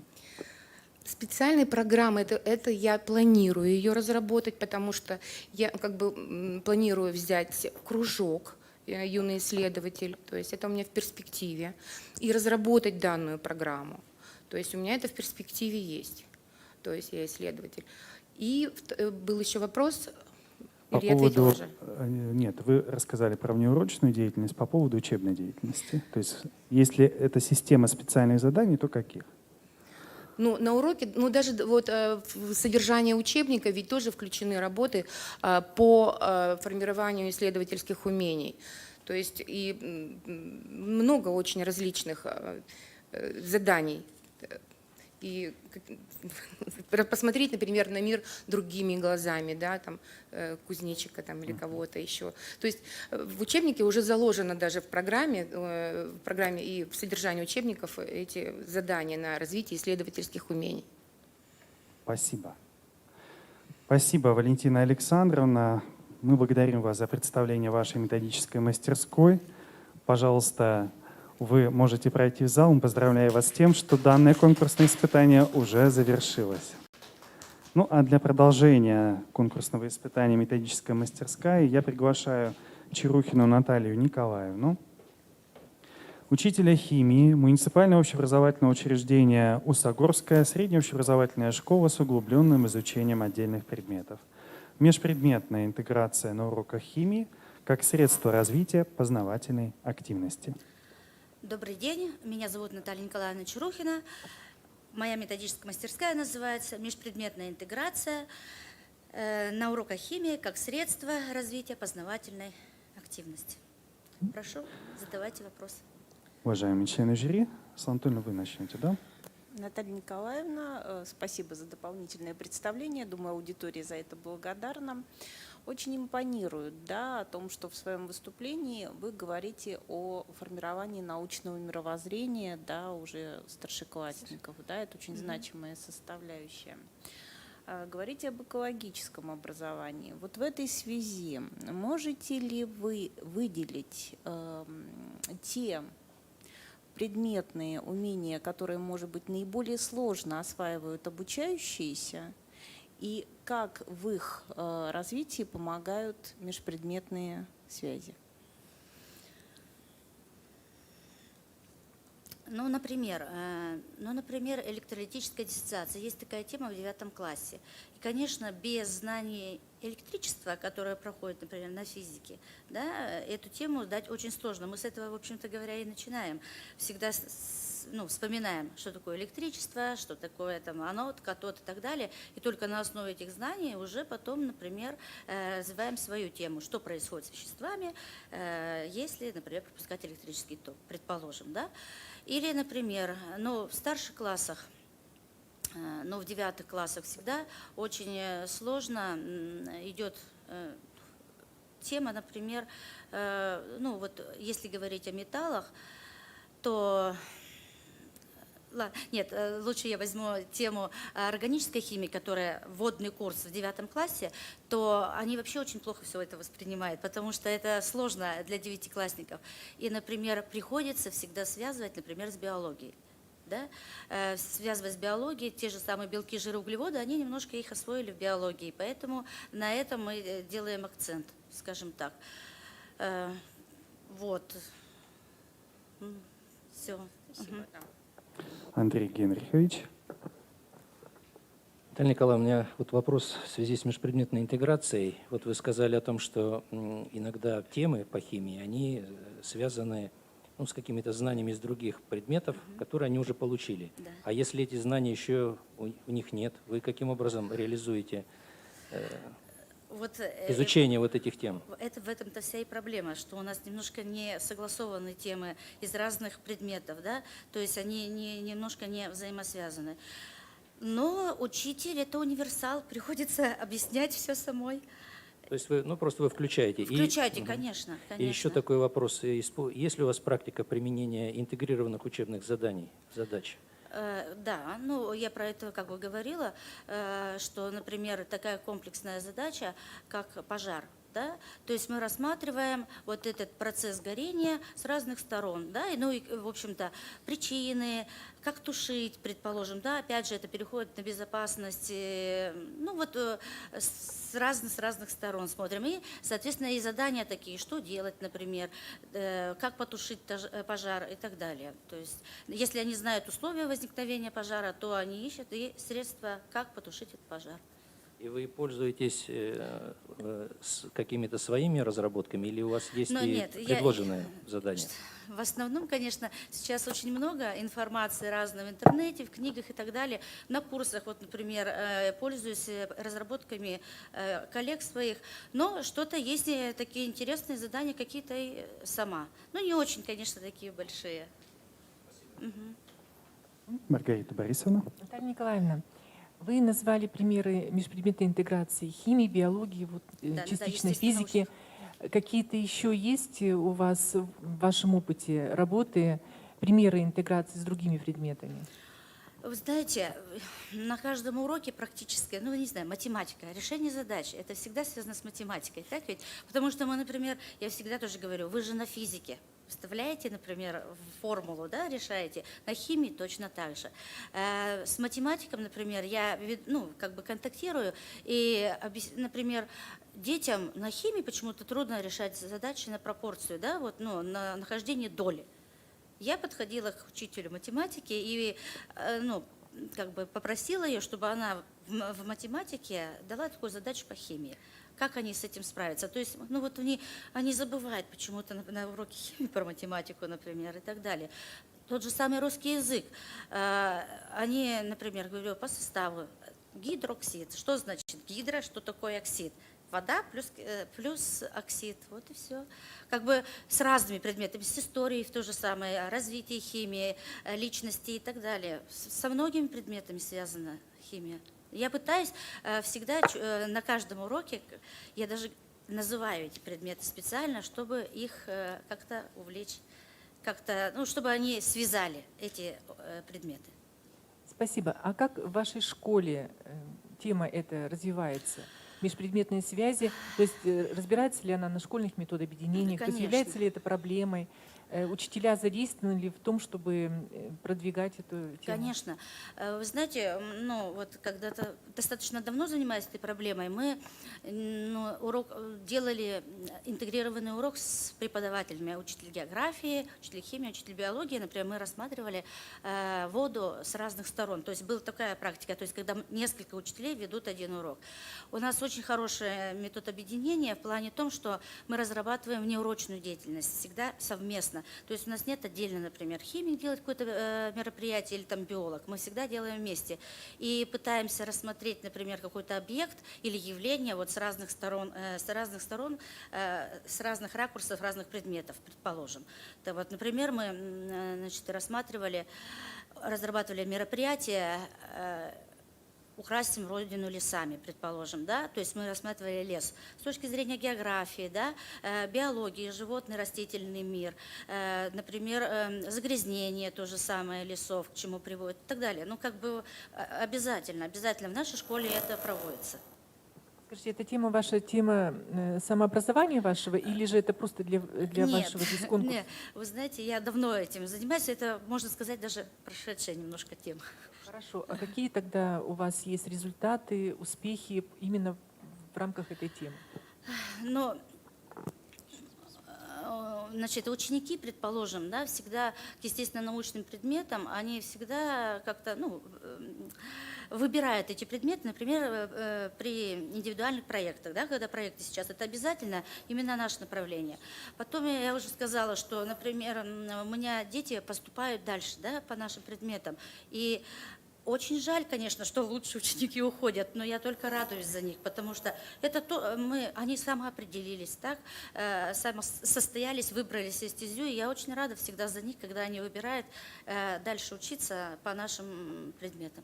Спасибо, Наталья Николаевна. Еще?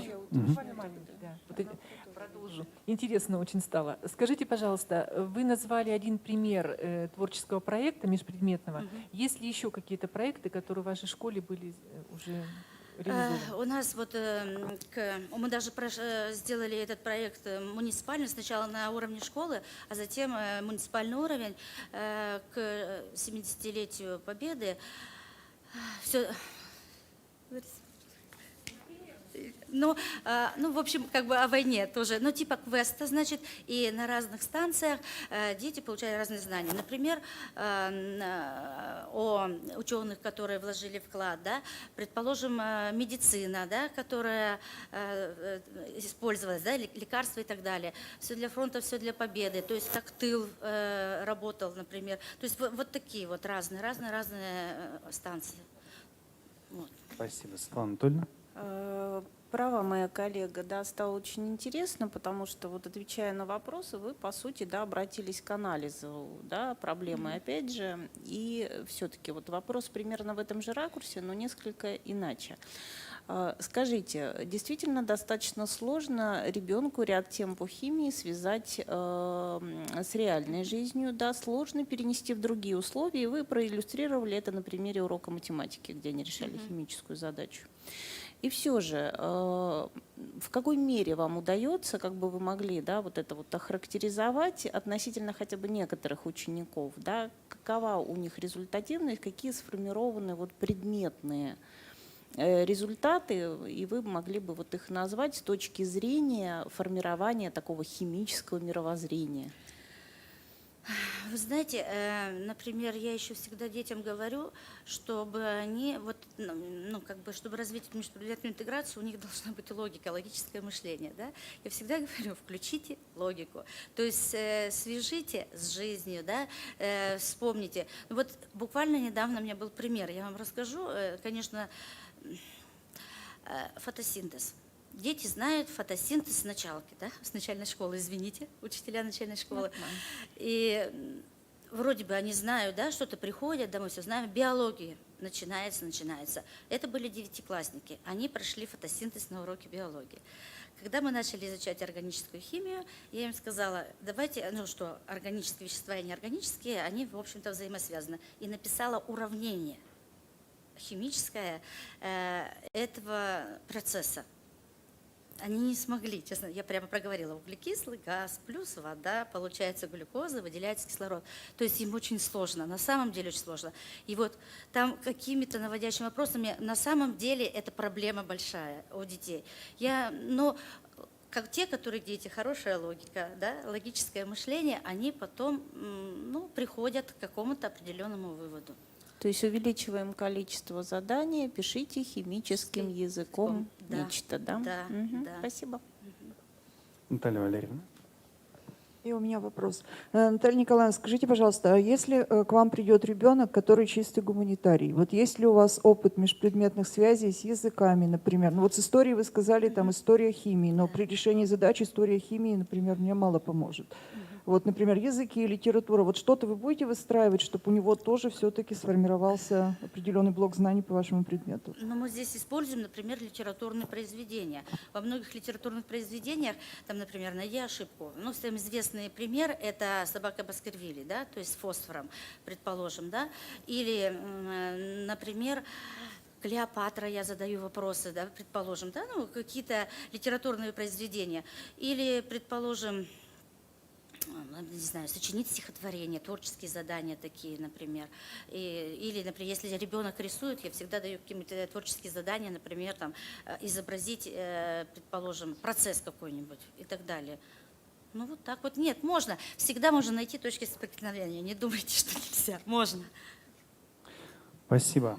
Спасибо, Наталья Николаевна. Мы благодарим вас за представление методической мастерской и поздравляем с тем, что данное конкурсное испытание для вас закончилось, завершилось. А для продолжения я приглашаю Нину Николаевну Евсееву, учителя русского языка и литературы муниципального бюджетного общеобразовательного учреждения «Средняя общеобразовательная школа номер 3» с углубленным изучением отдельных предметов города Сосногорска. Визуализация как эффективная техника организации мыслительной деятельности учащихся при работе с текстом. Пожалуйста. Всем добрый день. После такого блестящего выступления коллеги, продолжим тему химии на предмете русского языка. Тема «Визуализация как эффективная техника организации мыслительной деятельности при работе с текстом». Готова ответить на ваши вопросы. Уважаемая Нина Николаевна,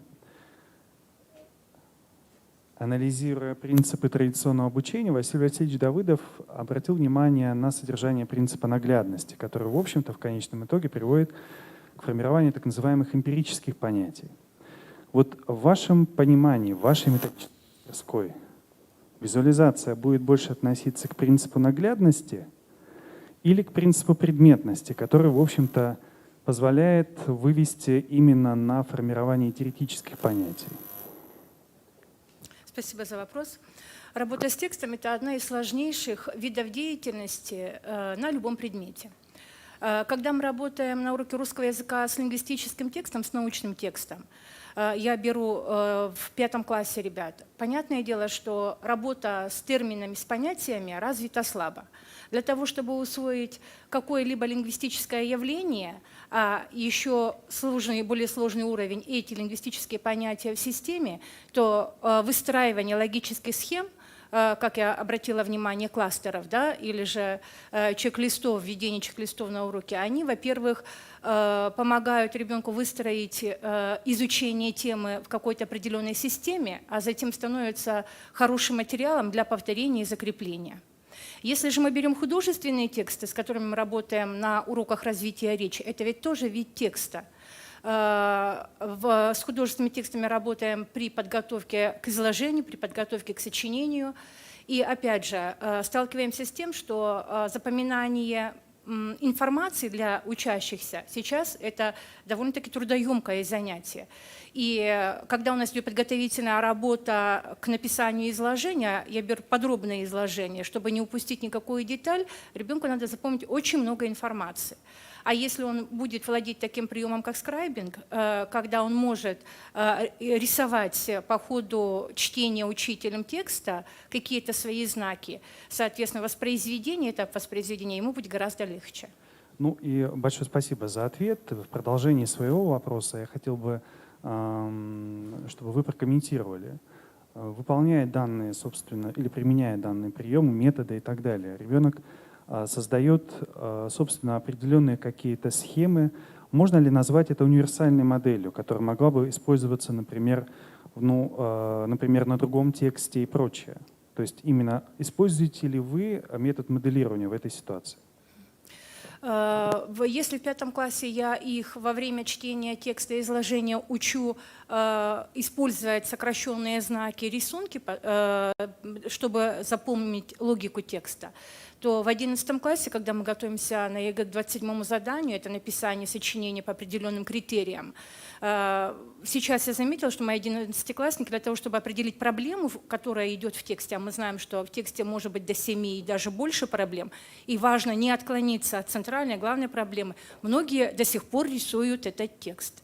И когда у меня в классе появился мальчик, он родной язык у него не русский, и его мне тоже надо подготовить к экзамену.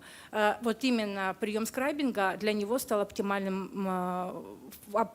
формой понимания текста, по которому он пишет сочинение. Спасибо. Уважаемые члены жюри, пожалуйста, вопросы.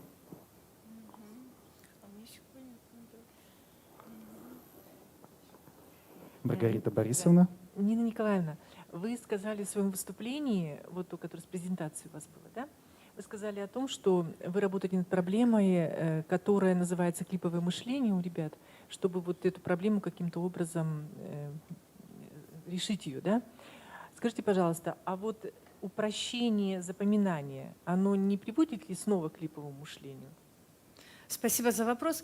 Там не столько упрощение запоминания, сколько выстраивание связей между художественным образом, если мы говорим о художественном тексте, да, или же между понятиями. Например, такая огромная часть речи, вот тема причастия возьмем, да, она произошла на стыке двух частей речи. Ну, мы, конечно, понимаем, что от глагола причастие образован, но имеет признаки еще и прилагательного. И чтобы вот эту взаимосвязь показать, всегда я использую графическое оформление, это оформление кластером. И дети уже наглядно видят, ага, сплошная стрелка, это означает, именно глагол стал основой для образования причастия. Пунктирная стрелка, это стало как раз дополнительным признаком для этой части речи. И таким образом, скорее всего, приемы визуализации, которые я использую в своей практике, они не способствуют развитию клипового мышления, наоборот, они способствуют уходу от него, потому что они представляют все объекты явления, изучаемые нами на уроках, в какой-то определенной системе, логически выстроенной. Спасибо. И еще один вопрос. Вы сказали, что на перспективу будете использовать еще приемы некоторые, и среди них использование QR-кодов. Скажите, пожалуйста, вот буквально тезисно, что это? Во время работы на уроках старших классов нам необходимо очень много дополнительной информации. Беру урок подготовки к 27-му заданию. Это больная тема для всех учителей русского языка и литературы. И когда мы готовимся, читаем, например, текст, мы читали Рэя Брэдбери о влиянии, как влияют гены на человека, или же все-таки общество влияет на развитие человека. И там у нас встретились такие собственные имена, как Кутузов, Александр Сергеевич Пушкин. И если у нас есть возможность выхода на этот QR-код, да, я ссылки вставляю, и быстрая информация, кому она необходима. То есть не надо мне, как дети говорят, гуглить, да, искать это, а навели телефон с приложением и смогли считать необходимую именно ту информацию, которая достаточно будет для работы с этим текстом. И для себя я уже свой сайт, персональный сайт, я перевела на этот код, и когда детям я пытаюсь что-то донести, я говорю, пожалуйста, пользуемся выходом на мой сайт, находим информацию. Ну, еще один вопрос. Сколько примерно тем у вас разработано по чек-листам или по кластерам? Итак, значит, это около, наверное, 10. Это морфология русского языка, начиная с 5 класса, имя существительное, имя прилагательное, местоимение, глагол, ну и подтемы. Например, если это местоимение, кроме общей такой темы, как местоимение, как самостоятельная часть речи, еще и разряды местоимений. Сложные предложения, сложно сочиненные, сложно подчиненные, бессоюзные предложения, но около 10 будет. Спасибо. Светлана Анатольевна. Уточнение. Эти чек-листы имеют свое продолжение на разных уровнях обучения? Ну, допустим, начали в 6-м, да, продолжили в 8-м.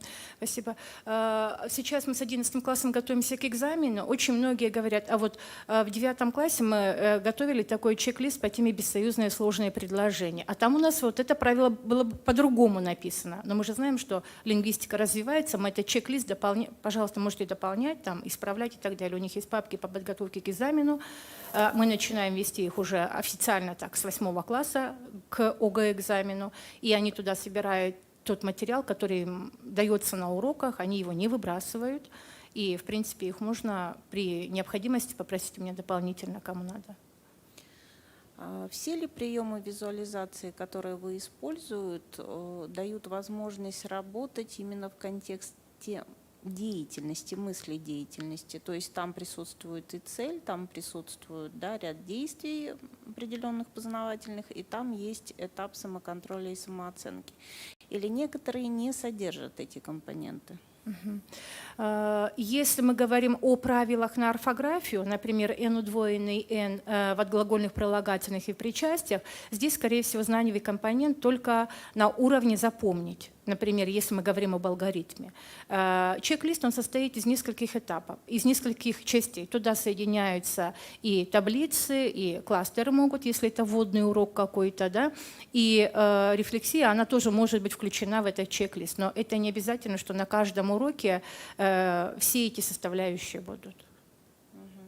Но, тем не менее, чек-лист остается у ребенка как модель, универсальный способ познания, которым может пользоваться самостоятельно, да, без вас. Отсюда и вопрос. Спасибо. Ну, да, потому что можно им пользоваться и в подготовке к контрольным работам и другим видам. Ну, это как раз к вопросу о моделировании в целом, потому что вопрос о мыслительной деятельности или, собственно, о восприятии, да, потому что визуализация так или иначе, она учитывает те аспекты закономерности, которые произошли, в общем-то, в восприятии, да, всеми людьми, наверное, информации.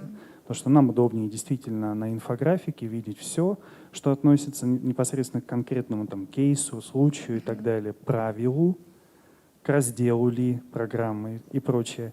И это действительно облегчает восприятие. Но вот как вы организуете, например, вот мыслительную деятельность, об этом были вопросы. Например, при постановке учебной задачи чек-листы, которые, например, были созданы в 5-6 классе, но в 7 или 8 не позволяют, например, дать или выбрать способ действия, который подходил бы под предлагаемую ситуацию.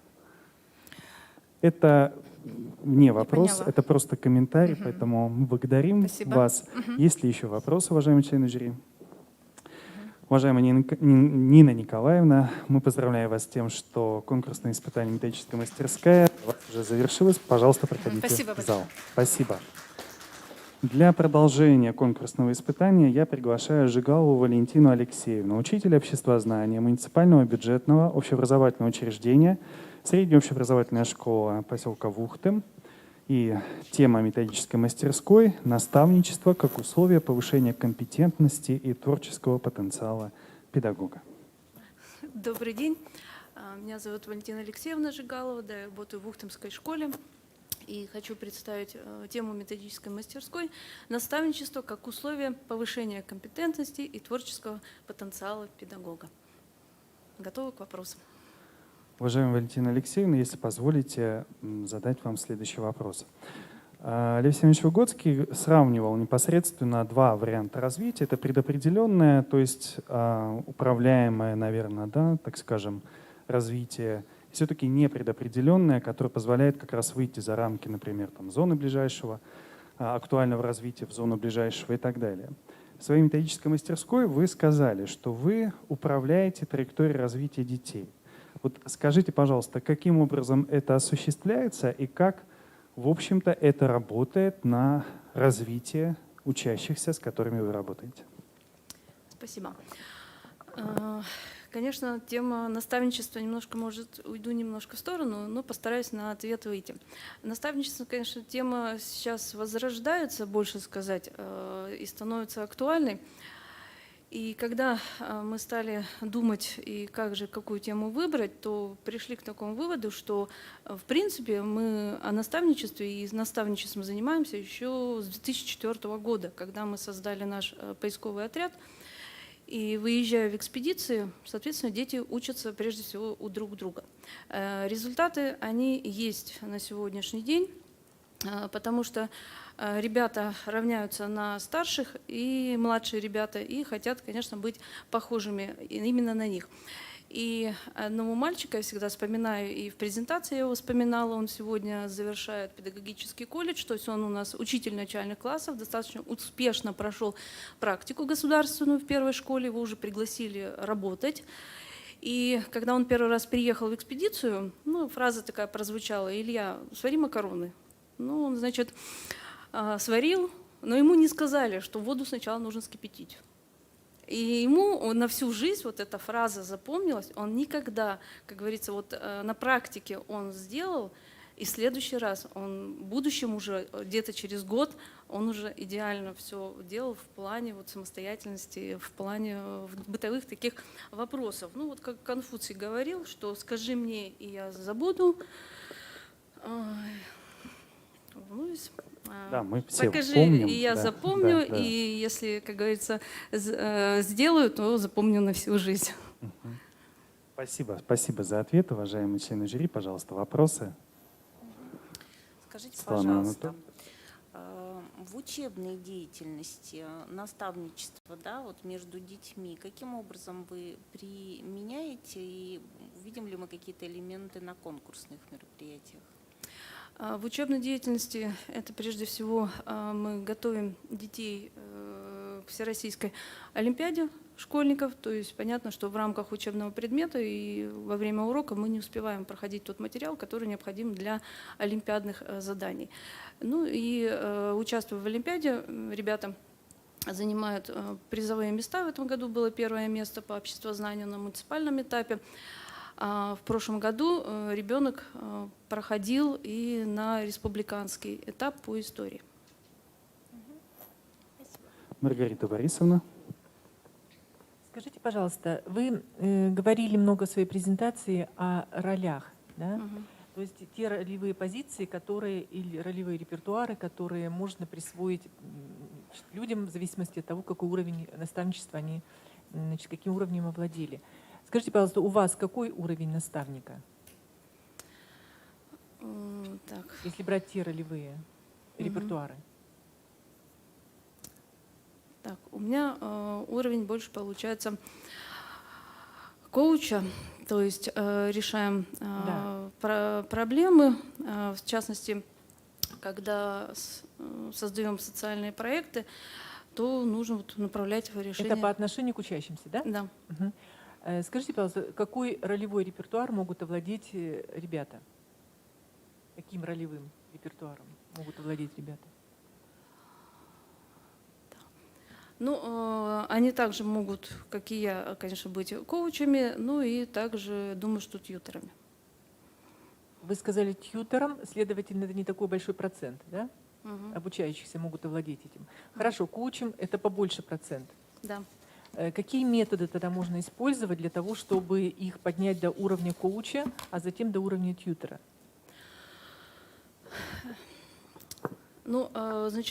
Постоянно привлекать их к выполнению ролей, давать им консультации, ввести их и дать почувствовать, что они не просто участники, а именно руководители того или иного дела. Спасибо. Я продолжу вопрос Светланы Анатольевны. На учебном занятии, которое вы будете демонстрировать, мы сможем увидеть некие методы, которые вы применяете для того, чтобы ребята показали то, что они могут стать наставниками? Или что? Я постараюсь. Хорошо, спасибо. Наталья Валерьевна. Вы говорили о том, что применяете модель «Дети учат детей». Учат, судя по контексту, только бытовым навыкам жизни в лагере и вахте памяти, или какие-то учебные знания тоже передаются вот в рамках этой модели? Дети учат детей.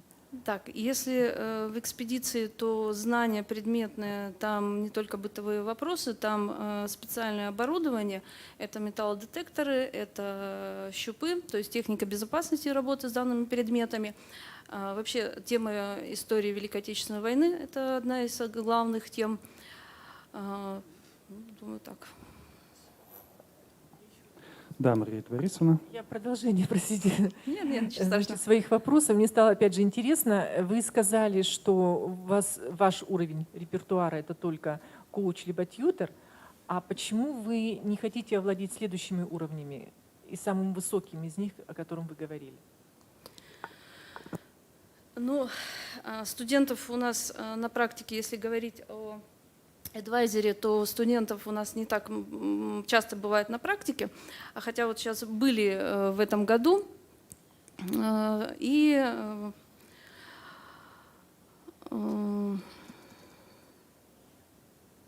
что? Ментор, то есть опытным наставником. Ну, здесь уже, наверное, больше будет по отношению к учителям, непосредственно к педагогам. Спасибо.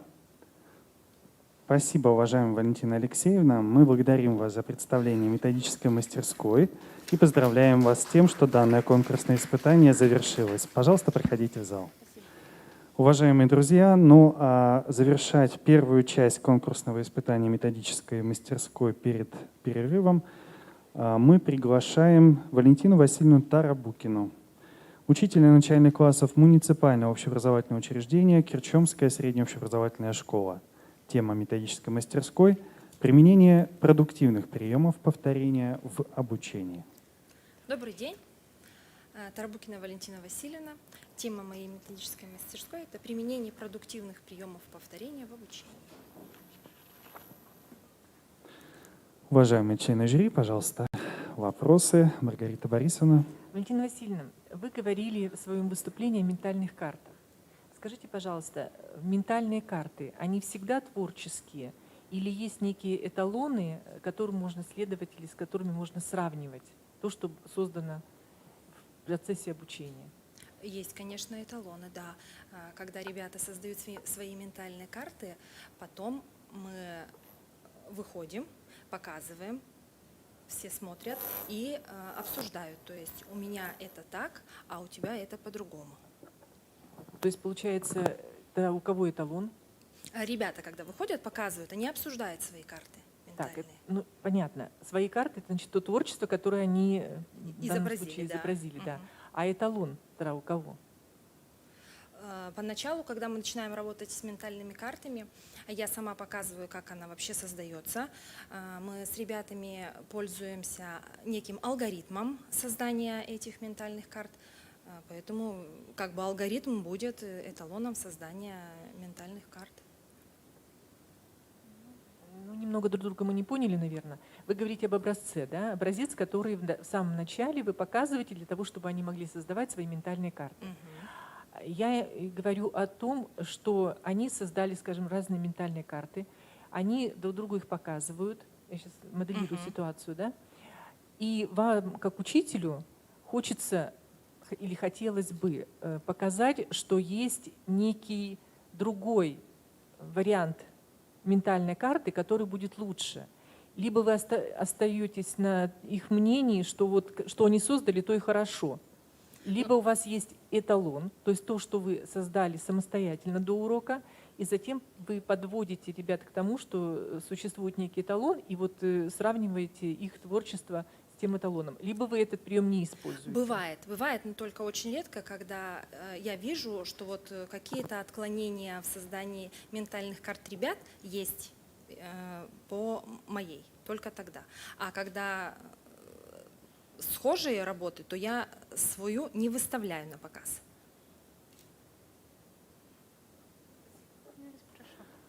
Светлана Валентина Анатольевна. Васильевна, скажите, пожалуйста, используют ли дети свои или, может быть, своих соучеников ментальные карты для выполнения домашних заданий? И второй вопрос, здесь же к этому. На развитии каких метапредметных, ну, наверное, познавательных УД вот такого рода домашние задания строятся, если они есть?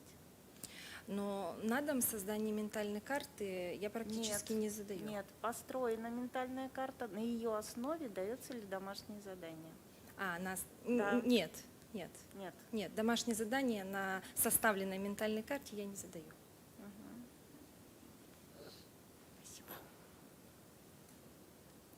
Уважаемая Валентина Васильевна, разрешите задать вам несколько вопросов. Скажите, пожалуйста, что является продуктом, по сути, когда вы говорите о продуктивных приемах повторения, продуктом деятельности? Правильно ли мы понимаем, что это разработанная, например, ментальная карта, либо модель, либо схема, которая позволяет каким-то графическим образом визуализировать непосредственно содержание какой-то определенной темы? Да. И это и есть продукт. Да. Вот спасибо за этот ответ. Скажите, пожалуйста, если мы говорим о продуктивном повторении учебного материала, вот в этом вопросе вам, вернее, важнее в данном случае апелляция к памяти ребенка или к мышлению, к мыслительной деятельности? Ну, сочетание того и того. Как вы это организуете? Как, например, созданный продукт деятельности в рамках повторения можно использовать для, например, организации познавательной деятельности школьника? Но так как я работаю в начальном звене, допустим, тема имени существительного изучается во 2 классе, то есть мы составляем ментальную карту в ходе изучения 3 частей речи, и когда мы изучаем имя существительное уже в 3 классе, то есть там добавляются какие-то умения, ребята вспоминают ту ментальную карту, потому что мы их складываем в отдельную папочку, и они сравнивают, то есть что они делали и что они знали на уровне 2 класса, и что как бы добавилось на уровне 3 класса.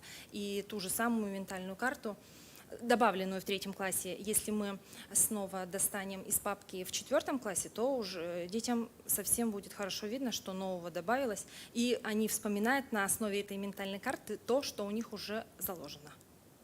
Можете ли вы констатировать, что подобные приемы повторения, продуктивные приемы повторения, действительно улучшают, например, качество образовательных результатов?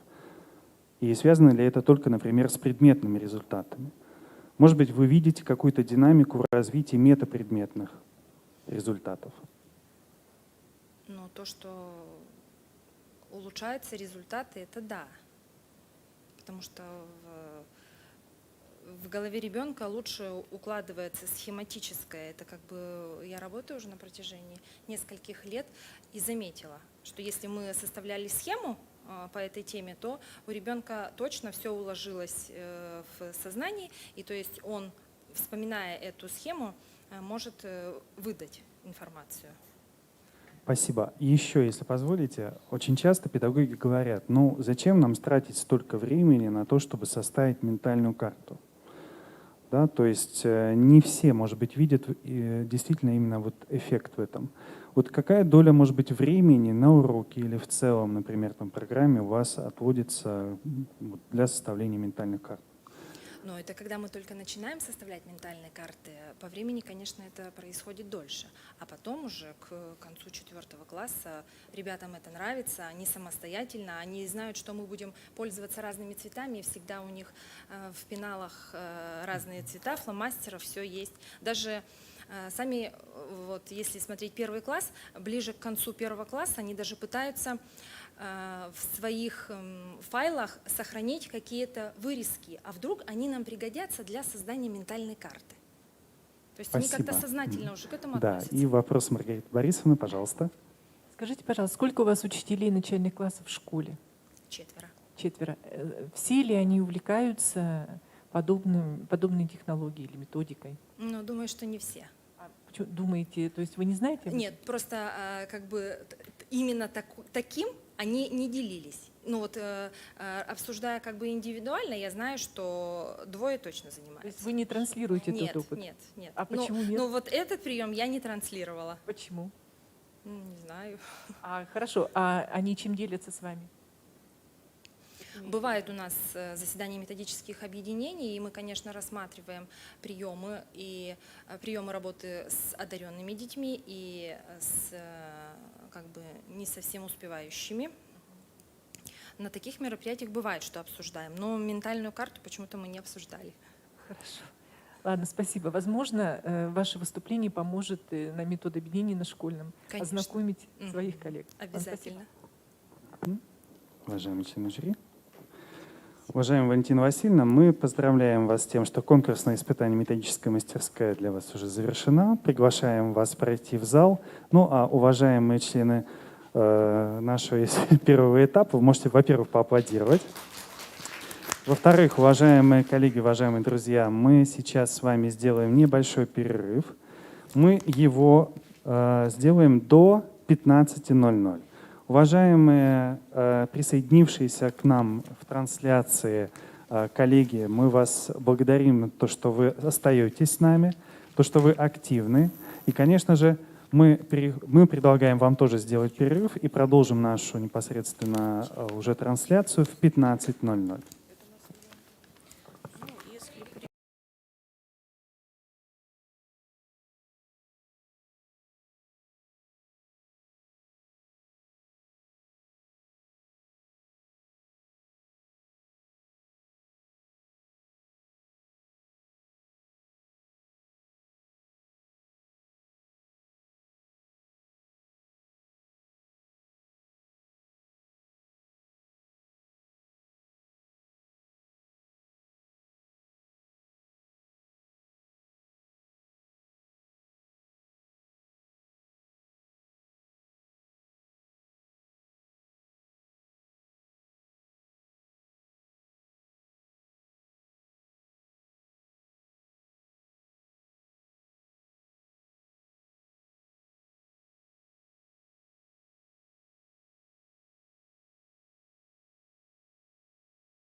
Уважаемые коллеги, мы продолжаем конкурсное испытание «Методическая мастерская».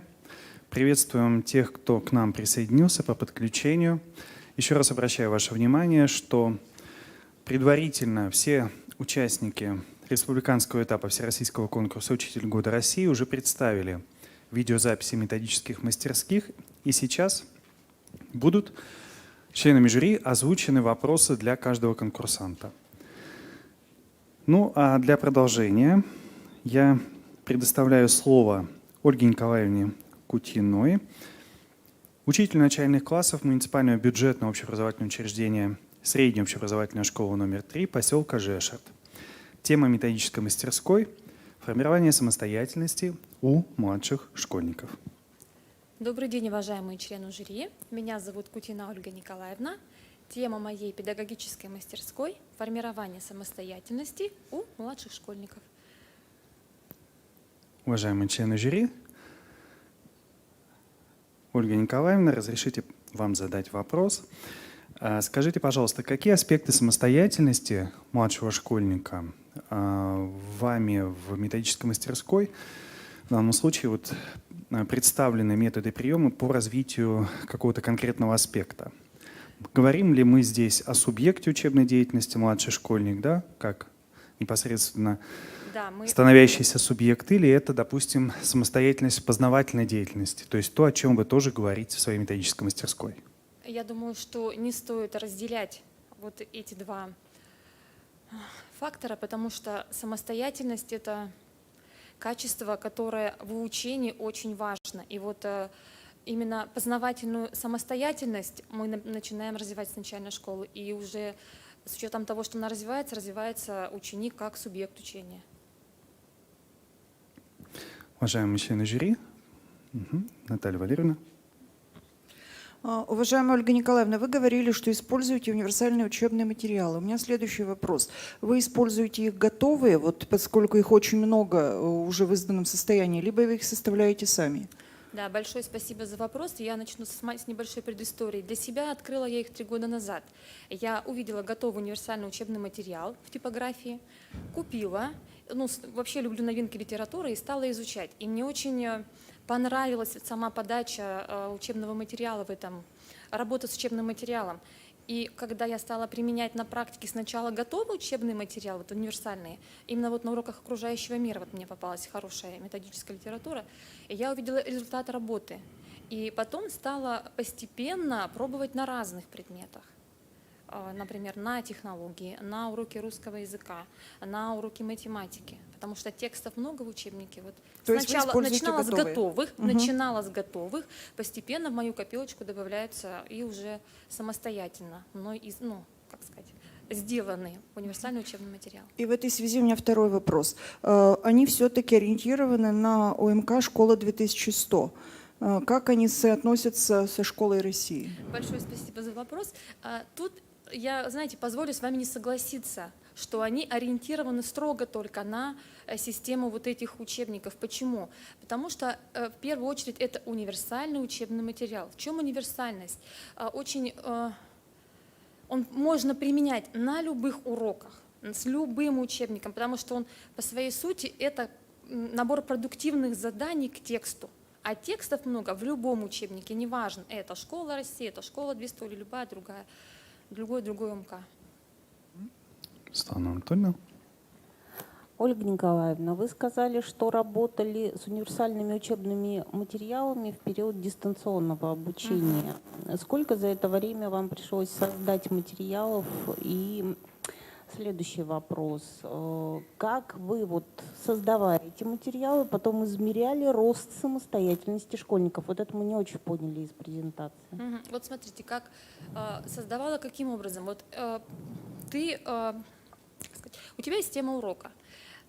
Твоя задача как учителя правильно подобрать систему продуктивных заданий для того, чтобы к концу урока, да, вот к концу того, что ребята поработают с текстом, они могли понять тему урока. Да? То есть, получается, урок должен быть продуктивный. Таким образом, выстраиваешь набор продуктивных заданий. Как, например, отслеживать? Сегодня, например, им даю вот эту вот карточку, да, с продуктивными заданиями. Договариваемся, когда они мне их отсылают назад, это во время дистанционного обучения, оговаривается точное время. После этого я могу им отправить, например, еще одну карточку, где они могут проверить себя. Каким образом это можно проверить, например, как оценить результат? А результатом стали всероссийские проверочные работы, честно говоря, которые были в сентябре месяце. Вот там мы увидели. Это мы поняли, но результаты ВПР вы представили в таком количественном контексте, а мы говорим о росте качественного, да, показателя самостоятельности. То есть вопрос, из чего он у вас складывается, да, и, соответственно, какими действиями детей их развитием измеряется. Смотрите, если говорить из универсальных учебных материалов, я могу как определить уровень самостоятельности. Если ученик для себя, потому что на выбор там дается 2 рабочих листа. Если ученик выбирает для себя рабочий лист ученик, а он состоит в основном из системы репродуктивных заданий и продуктивных, тогда я вижу уровень развития самостоятельности ученика. То есть он еще таком на достаточно среднем уровне развития находится. Если ученик выбирает для себя уже рабочий лист мастер, в котором представлены в основном задания продуктивного характера и творческого, значит он стоит на ступеньку выше. И я могу таким образом увидеть. Чисто психологически, позвольте не согласиться. Ряд детей, которые могут выполнять задания уровень мастер, имеют уровень притязаний несколько ниже самооценку. И зачастую не выбирают такие задания, не веря в то, что они могут с ними справиться. Ну, возможно, но если ребенок с ним не справляется, значит, он не достиг этого уровня самостоятельности. И в следующий раз он уже подумает, стоит ли брать такой лист. Возьмет лист уровня Я ниже. немного о другом сказала, о том, что ребенок по своим, да, умениям может справиться с уровнем мастер, но не выбирает его, потому что у него низкая самооценка. Ну, вы знаете, я вам хочу сказать, в своей практике я-то в основном не сталкивалась с такими детьми. То есть у меня класс был достаточно сильный, и вот такого в моей практике не было. Наоборот, ну, как сказать, зачастую наоборот. Берут более высокий уровень, и потом уже... Фактически, наверное, вам поступило такое предложение, Ольга Николаевна, соотнести 2 параметра, да, то есть фактически это самооценка ребенка, которая действительно определяет и характер выбора того же самого задания, и, соответственно, продуктивность выполнения умов, например, и так далее. Потому что то, что говорит Светлана Анатольевна, это действительно типично для младшего школьника может быть. Поэтому вот с этой стороны посмотреть, потому что у вас в перспективе будет и другой класс, другие обучающиеся, да, что могло бы быть, например, вам интересно. Да, например, да? Ну, Маргарита Борисовна, Светлана Анатольевна, еще раз, да?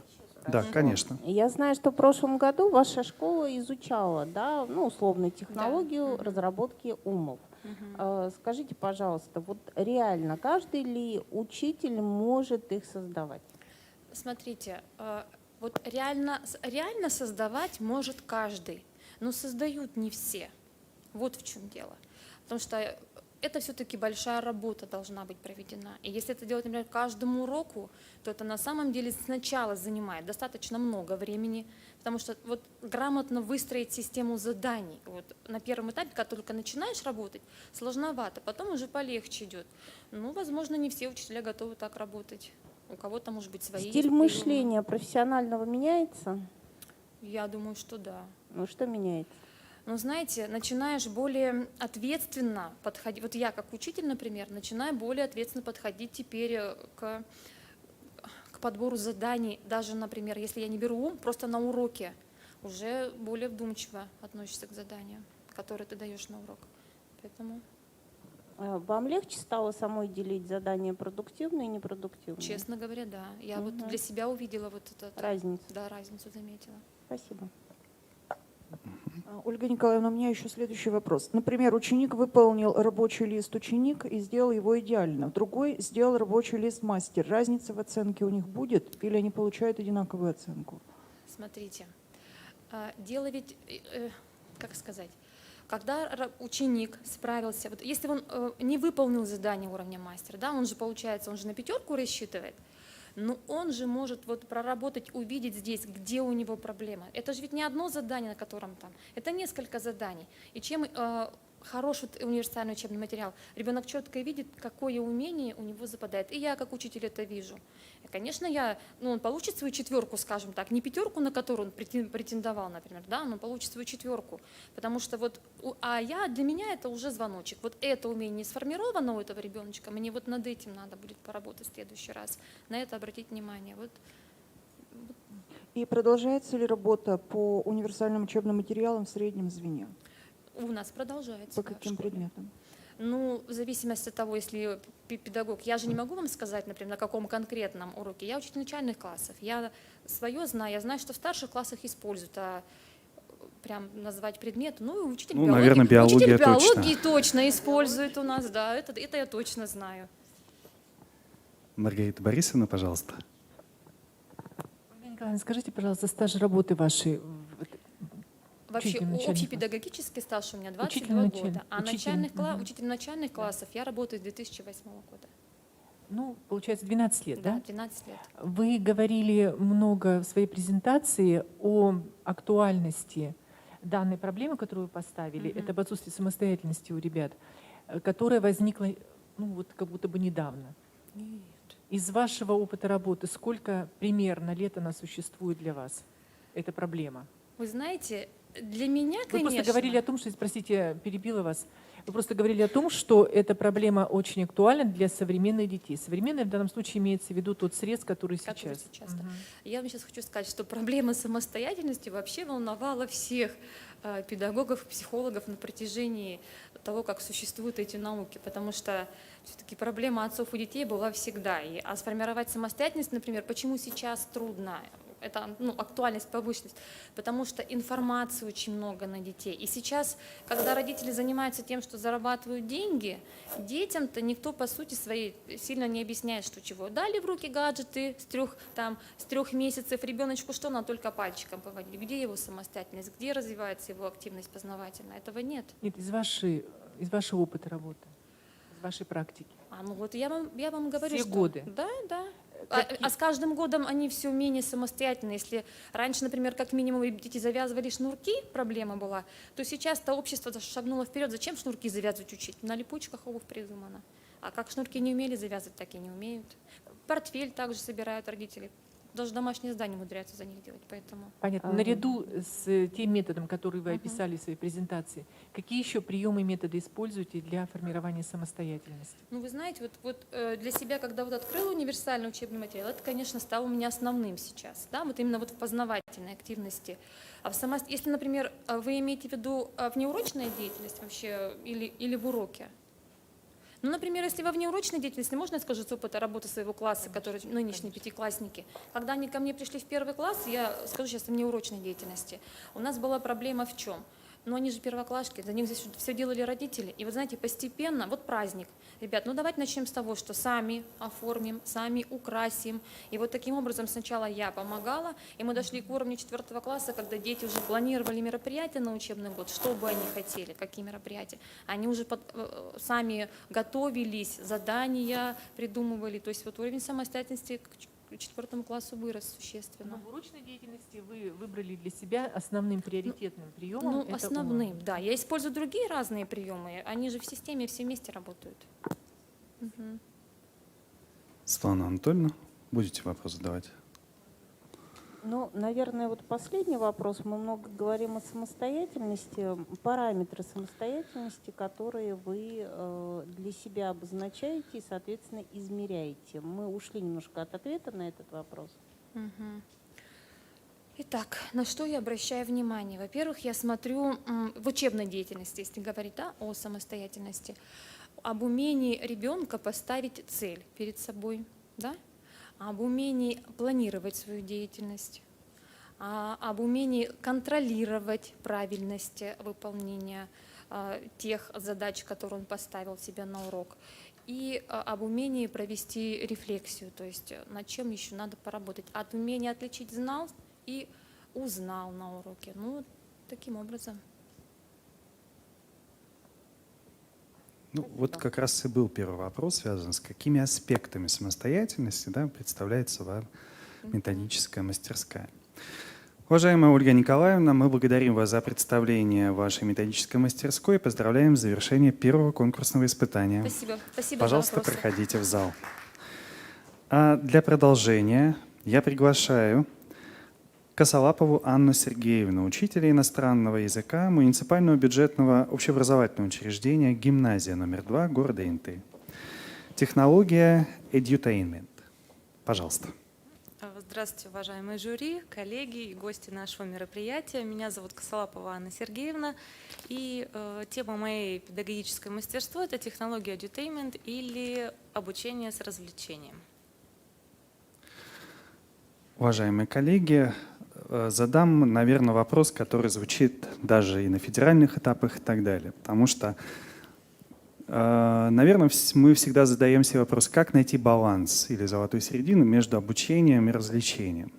Какой-то определенный ответ вы даете в своей методической мастерской. Вот скажите, пожалуйста, да, как не уйти учителю, по сути, в развлечение, а остаться именно в области обучения? Вы знаете, это достаточно важный вопрос, потому что на самом деле у современных детей практически вся жизнь находится в различных гаджетах, компьютерах и прочее. И поэтому передо мной как раз, наверное, стоит проблема, как сбалансировать вот именно использование любимыми ими предметами их повседневной жизни и привлечь именно в обучение. Хочу сразу сказать, что, естественно, использовать на каждом уроке технологию edutainment не получается, иначе действительно у нас процесс обучения будет переходить в развлечение. Но я стараюсь это делать тогда, когда это уместно. То есть, когда я вижу проблему, например, мне нужно отработать какой-то материал, но при этом еще и вызвать интерес у учащихся, тогда, конечно же, я обращаюсь к технологии edutainment. То есть золотую середину, конечно, сложно держать, но нужно пытаться, потому что в первую очередь у нас все-таки идет обучение, а уже edutainment — это как помощь в самом процессе обучения для меня и для учеников. Спасибо. Уважаемые члены жюри, Маргарита Борисовна. Вы в своей презентации, Анна Сергеевна, описали, что такое edutainment, то есть само название, что означает. Вы дали примеры из своей практики, как вы используете вот этот баланс между обучением и развлечением. Но, пожалуйста, кратко, очень тезисно скажите, что такое технология edutainment? Вот в чем выражается технология этого наименования? Технология заключается в том, что мы сочетаем различные методы приема с интересами детей. То есть учитываются и личностно ориентированные подходы, и познавательная активность, и интересы детей. То есть все то, что поможет сделать процесс обучения занимательным, увлекательным, но при этом мы учитываем все методические, дидактические способы и приемы. Спасибо. Следующий вопрос тогда. Вы сказали, что урок должен быть праздником в своей презентации. Скажите, пожалуйста, какой процент примерно ваших уроков является праздником? Хочется надеяться, что практически все, потому что иностранный язык достаточно сложный для изучения. Если, например, изучать математику, физику, тоже сложно, особенно для детей, у которых гуманитарный, скажем так, склад ума, но эти предметы ведутся на русском языке. А мой предмет, у меня 2 иностранных языка, поэтому скажу сразу сложно, но интересно. И чем сложнее, тем интересней.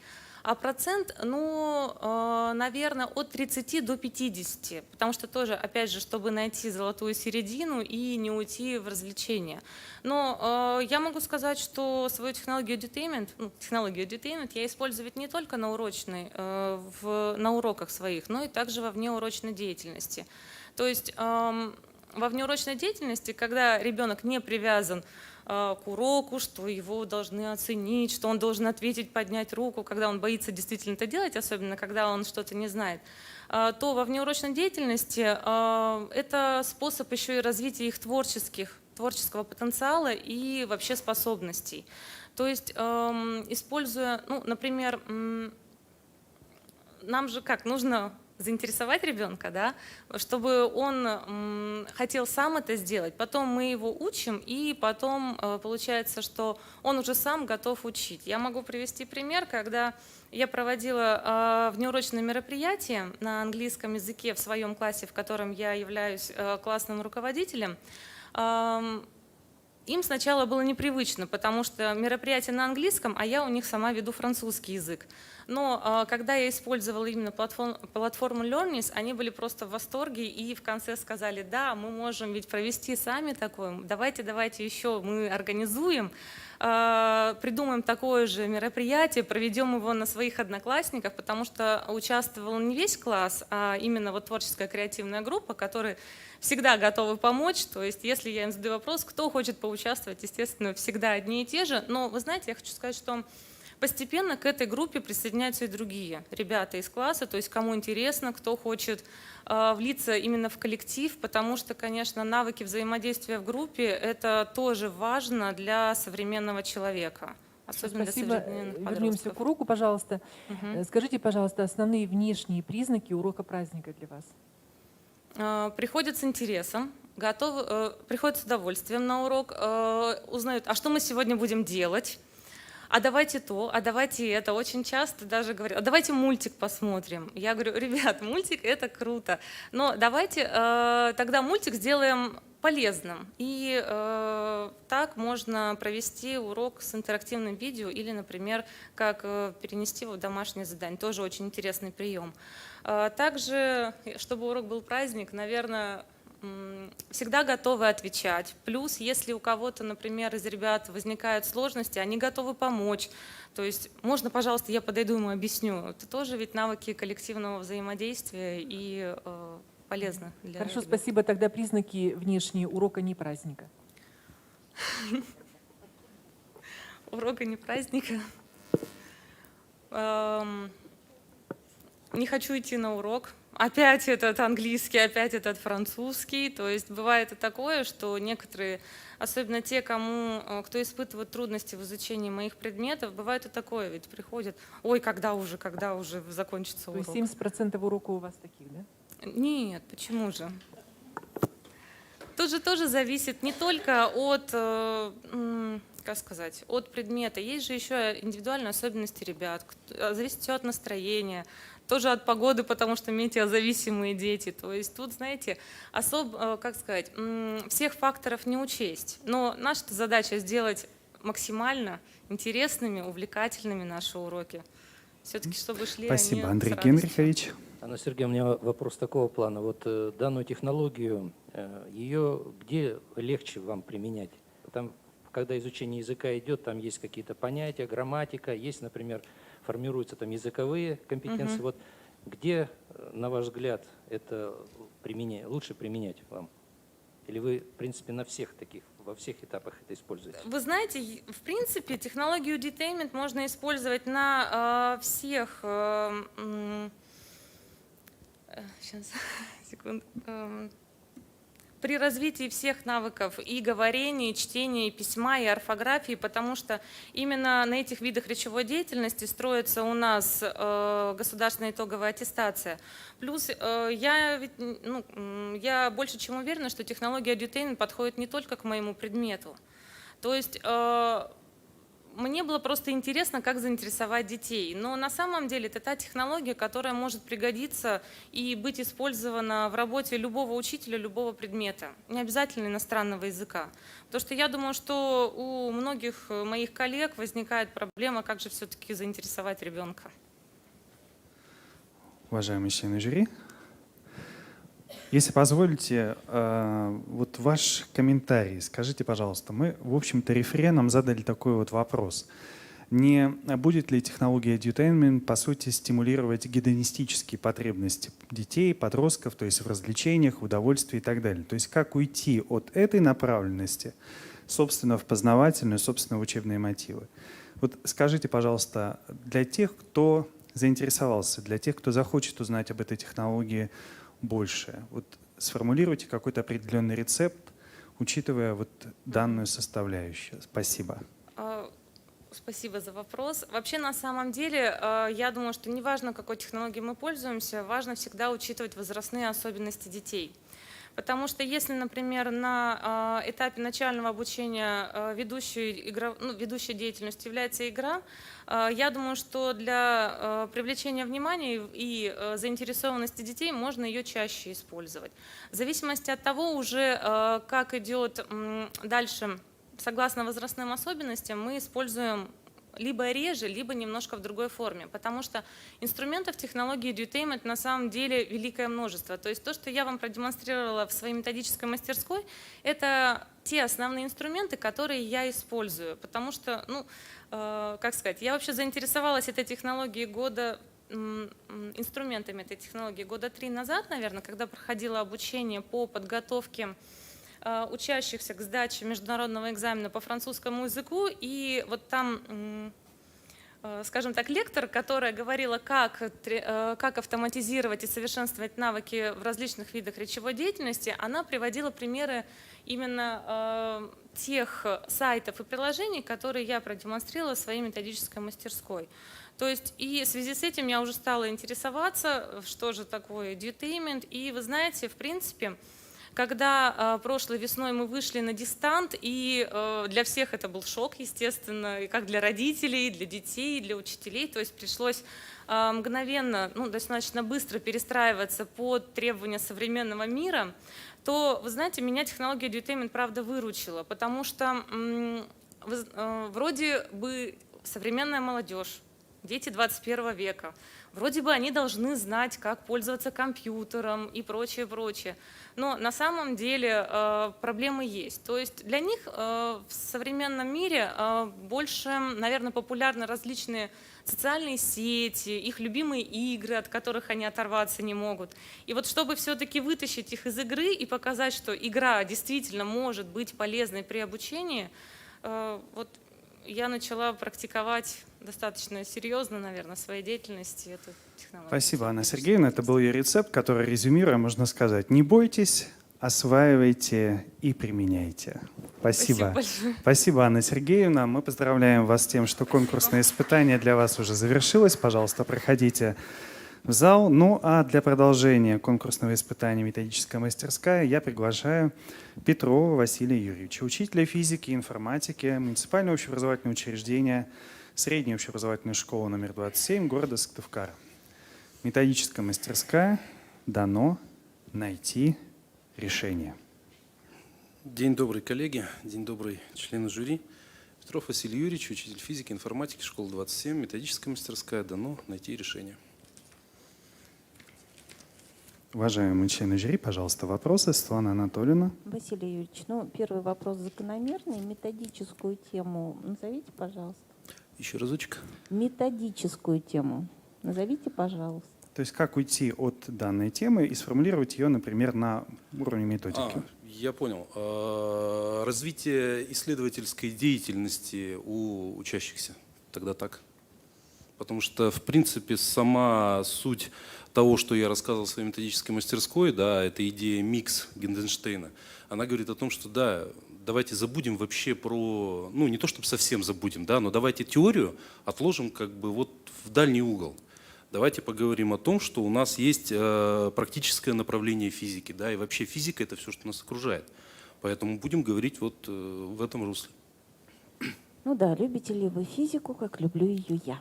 Наверное. Знакомый лейтмотив, поэтому такого рода вопрос. Вопрос про вопросы. Вы в своем выступлении акцентируете, да, что для вас вот важно, когда у детей появляются вопросы.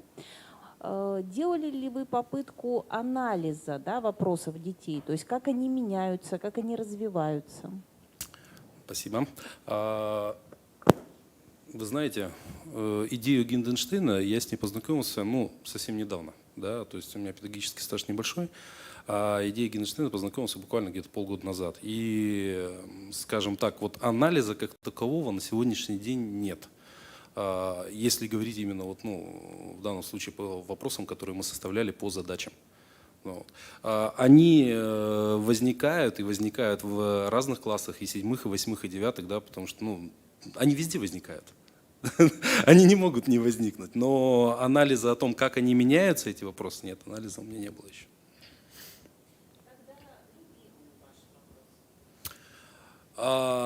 Любимые вопросы, как это работает?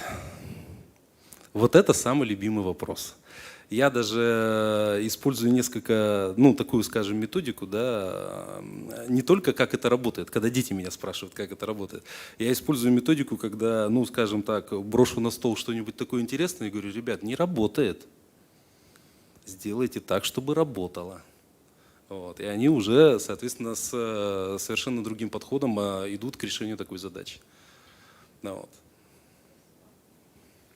Андрей Генрихович.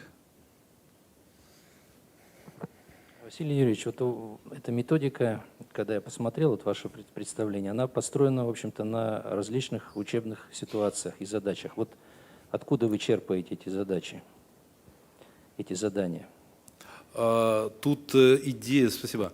Тут идея-то не в том, что, скажем так, идеи какие-то черпаем, да. Любая абсолютно ситуация физики, любая, она является ключевой.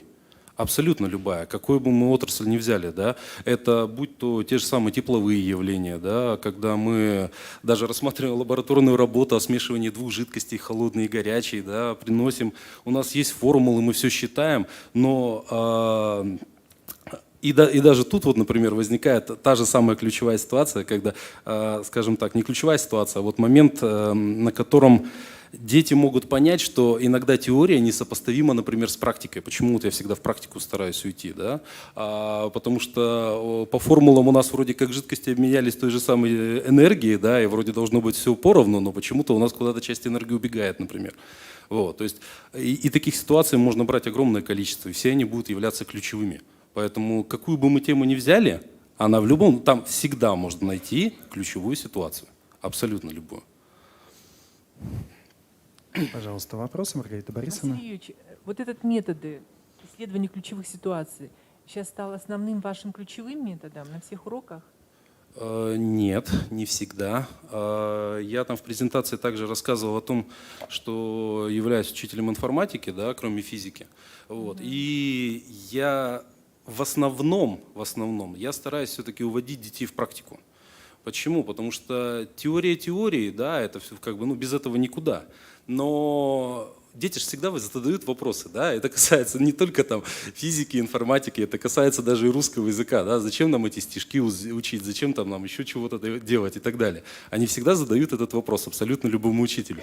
И вы знаете, я даже на одном интернет-ресурсе читал, когда молодой человек пишет: я увлекался информатикой, мне вот все остальное абсолютно неинтересно, а вот учительница русского языка, литературы, вот она меня там учила, и вы знаете, я сейчас работаю, и я программирую, да, и вроде это все классно, интересно, но меня поставили руководителем, и я практически ушел от программирования, и я больше стал заниматься тем, что пишу инструкции к этим программам, которые мой отдел на сегодняшний день разрабатывает. И поэтому вот здесь как раз получается практическое применение того, что мы даем детям. Поэтому, если отвечать на ваш вопрос, да, то я стараюсь вот использовать больше такую практическую сторону предмета. И если это информатика, то да, можно показать детям на презентации в интернете какое-нибудь видео, как из чего компьютер состоит, да. Можно показать видео и по физике, их огромное количество сейчас на том же самом YouTube, да. А другое дело, когда я ставлю компьютер, мы его, извиняюсь, потрошим на все, что только можно. И дети все это трогают ручками, да, они это через себя пропускают. Это же интересно, это же здорово. Поэтому вот я в практическую часть в большей степени ухожу. Хорошо, тогда следующий вопрос. Какие формы работы на уроке вы считаете более эффективные? Формы работы, организации учащихся? Парная, групповая, индивидуальная? Вы больше всего и наиболее эффективно считаете? Понял, спасибо. В данном случае чаще всего, в зависимости, опять же, от того, какая тема поставлена, да, то есть если возникает ситуация, когда мы говорим… Наиболее эффективные для вас формы работы? Групповая, потому что они могут это обсудить друг с дружкой. Сколько групп в классе? У меня где-то в основном в среднем идет по 22-24 человека в классе, поэтому по 4, то есть где-то в районе 5-6, 5-6 групп. Хорошо. Вы говорите, что вы учите обучающих своих учиться составлять задачи. Скажите, пожалуйста, примерно процент обучающихся, которые уже могут сами составлять задачи? Ну, любой класс возьмите. Я понял, спасибо. Небольшой, честное слово, небольшой, это где-то буквально там процентов 30-40. Потому что, ну, да, дети до сих пор считают, что физика сложный предмет, и трудно у них это в голове переключить. Но это хороший очень процент. Это очень высокий. Это да, то есть это долгий процесс, понимаете? Хорошо, вот они составляют задачи. Как вы проверяете качество этих задач, составленных обучающих? Совместным решением, и опять же, одни придумали задачи, передали другой группе, мы их решили, эти задачи. То есть пробуем вот таким вот образом, обмен опытом, скажем так, между группами. Какой-то банк накопленных задач существует? Ну, по крайней мере, из тех, что вы уже сделали. Я понимаю, что опыт пока не будет. К сожалению, знаете, даже фотографировать не успеваю на уроках. Вот, видимо, еще не отщелкнулось за небольшой педагогический опыт, что нужно нарабатывать такие вещи. Даже не собираю. Вот, работаю сегодня и сейчас, к сожалению. Хорошо, Вот из того, что вы сейчас услышали, из наших вопросов, какие вы для себя можете поставить задачи вот на ближайшее время?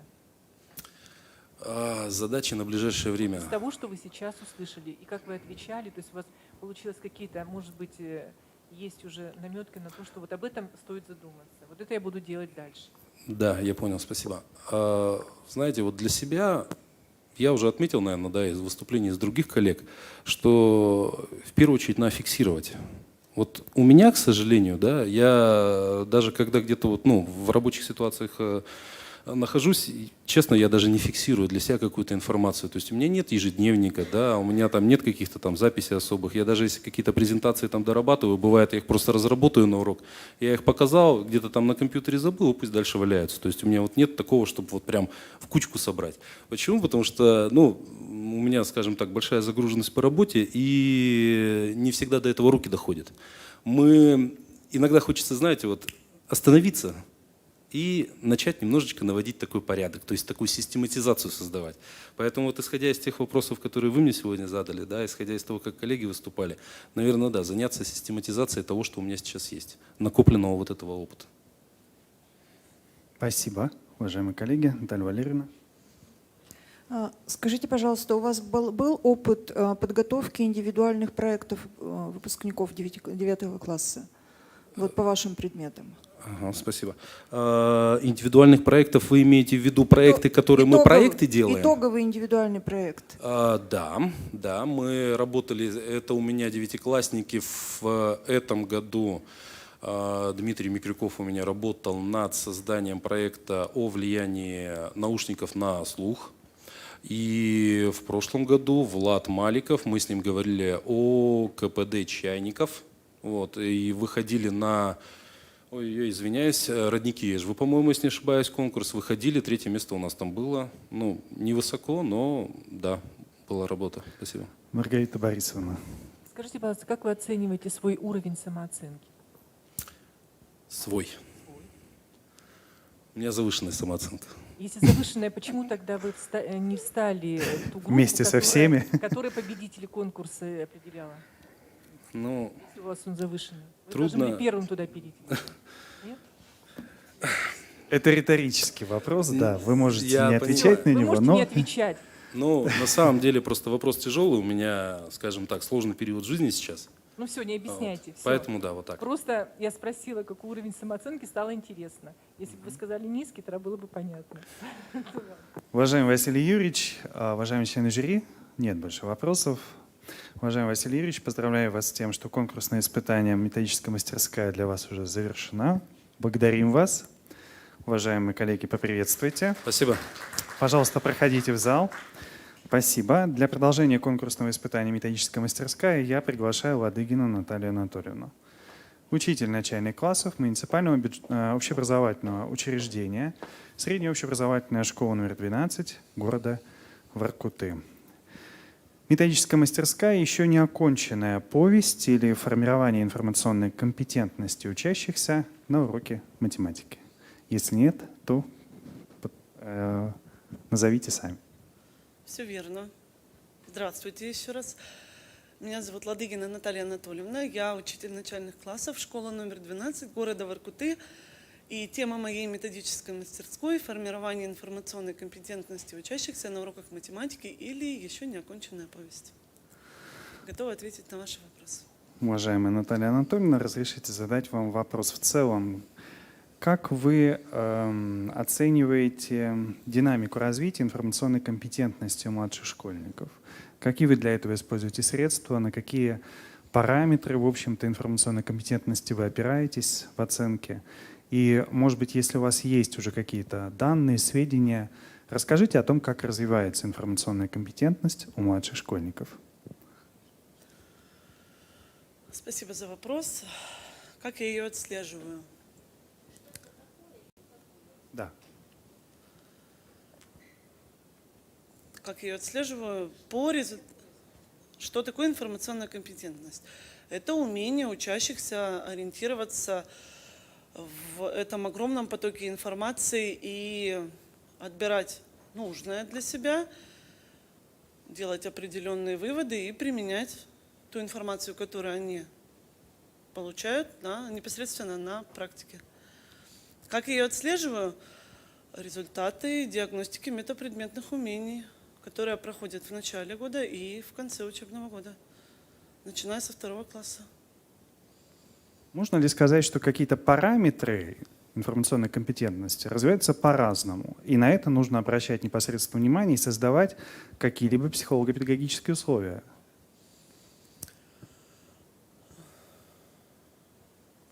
Да, по поводу параметров. Можно уточнить вопрос? Информационная компетентность, вот как вы сказали, исходя уже из определения, это, например, умение работать с информацией и отбирать информацию. Например, умение работать с информацией может проявляться через какие действия учащегося? Через Например, прочтение. структурирование информации при ее большом объеме, сжатие, условно говоря, и так далее. Преобразование, Отбор, допустим, из текста в таблицу, из таблицы, наоборот, в Да, текст, в диаграмму. Это непосредственно, да. Вот, и я хотел как раз у вас уточнить, а какие параметры развиваются достаточно интенсивно, динамично, а какие, может быть, нет, и требуют, например, создания психолого-педагогических условий для развития? Параметры, которые развиваются более интенсивно, это умение обобщать, умение систематизировать полученную информацию. Здорово. Самые сложные. Да, На уроке, который у меня будет завтра, я продемонстрирую применение тех приемов, которые я описывала в своей методической мастерской. Это именно неоконченная таблица и игра, о чем расскажет Марка. А можно я вот такой вопрос задам? Мне очень понравилось задание, такое оно у вас прям исследовательское, про длину рек. Вот вообще, скажите, пожалуйста, вот разные дети в классе, как справляются, вот на каком уровне справляются с таким заданием? Все зависит от, если можно так сказать, от категории детей, я имею в виду более одаренные дети. Естественно. И мы же и говорим, что у одних такая информационная компетентность, да, такой у других уровень, она у других другой. менее развита. Вот на да. примере задачи и расскажите, как это происходит. На примере решения детьми задач. Так, сейчас, секунду. Вот проанализируйте. Вы дали это задание, и что происходит в классе?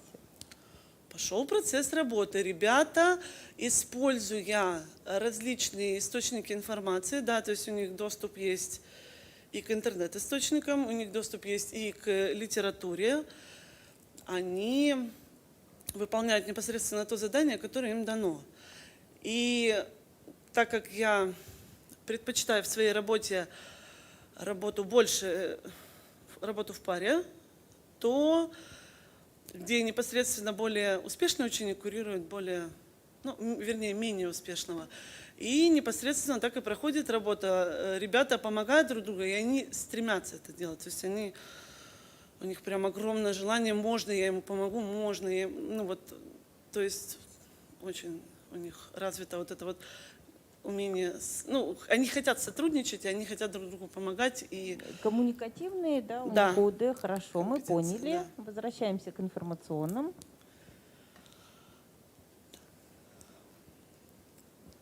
Ну, вы же сказали, что дети разные. Да, Вот безусловно. при решении этой задачи, да, вот какие могут быть затруднения у определенных детей? Какие могут возникнуть затруднения? Да. Допустим,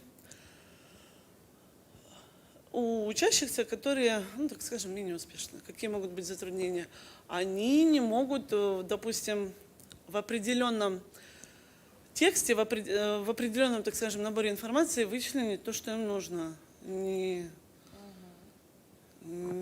видят. Выделить существенное главное, да? Отделить. А те, которые... Проанализировать условия, да, задачи и те параметры, которые необходимы, да, вот. Да. Ну, а те учащиеся, которые более успешные, у них таких проблем не возникает. Ну, Они то делают... есть они предлагают, и вслед за ними идут, очевидно, те, которые Да. не сразу, допустим, включились в работу, да, и делают вместе. Направляют их, да. Направляют их. Хорошо, спасибо. Спасибо, Наталья. Маргарита Борисовна. Наталья Анатольевна, задания, о которых вы говорили, они составляются специально, дополнительно к учебнику или трансформируются задания, которые уже есть в учебнике? Есть и те, которые есть в учебнике, но я стараюсь использовать больше, собственно, разработанных заданий, дополнять то, что уже есть, своими заданиями. А свои задания вы разрабатываете в связи с чем? С тем, что вам не нравятся задания, которые в учебнике, или их трудно трансформировать Я под исхожу ваши из цели? интересов учащихся. Уважаемые члены жюри, пожалуйста, еще вопросы. Угу. Уважаемая Наталья Анатольевна, мы благодарим вас за представление опыта на методической мастерской. Поздравляем вас с тем, что конкурсное испытание для вас уже завершилось. Спасибо. Пожалуйста, проходите в зал.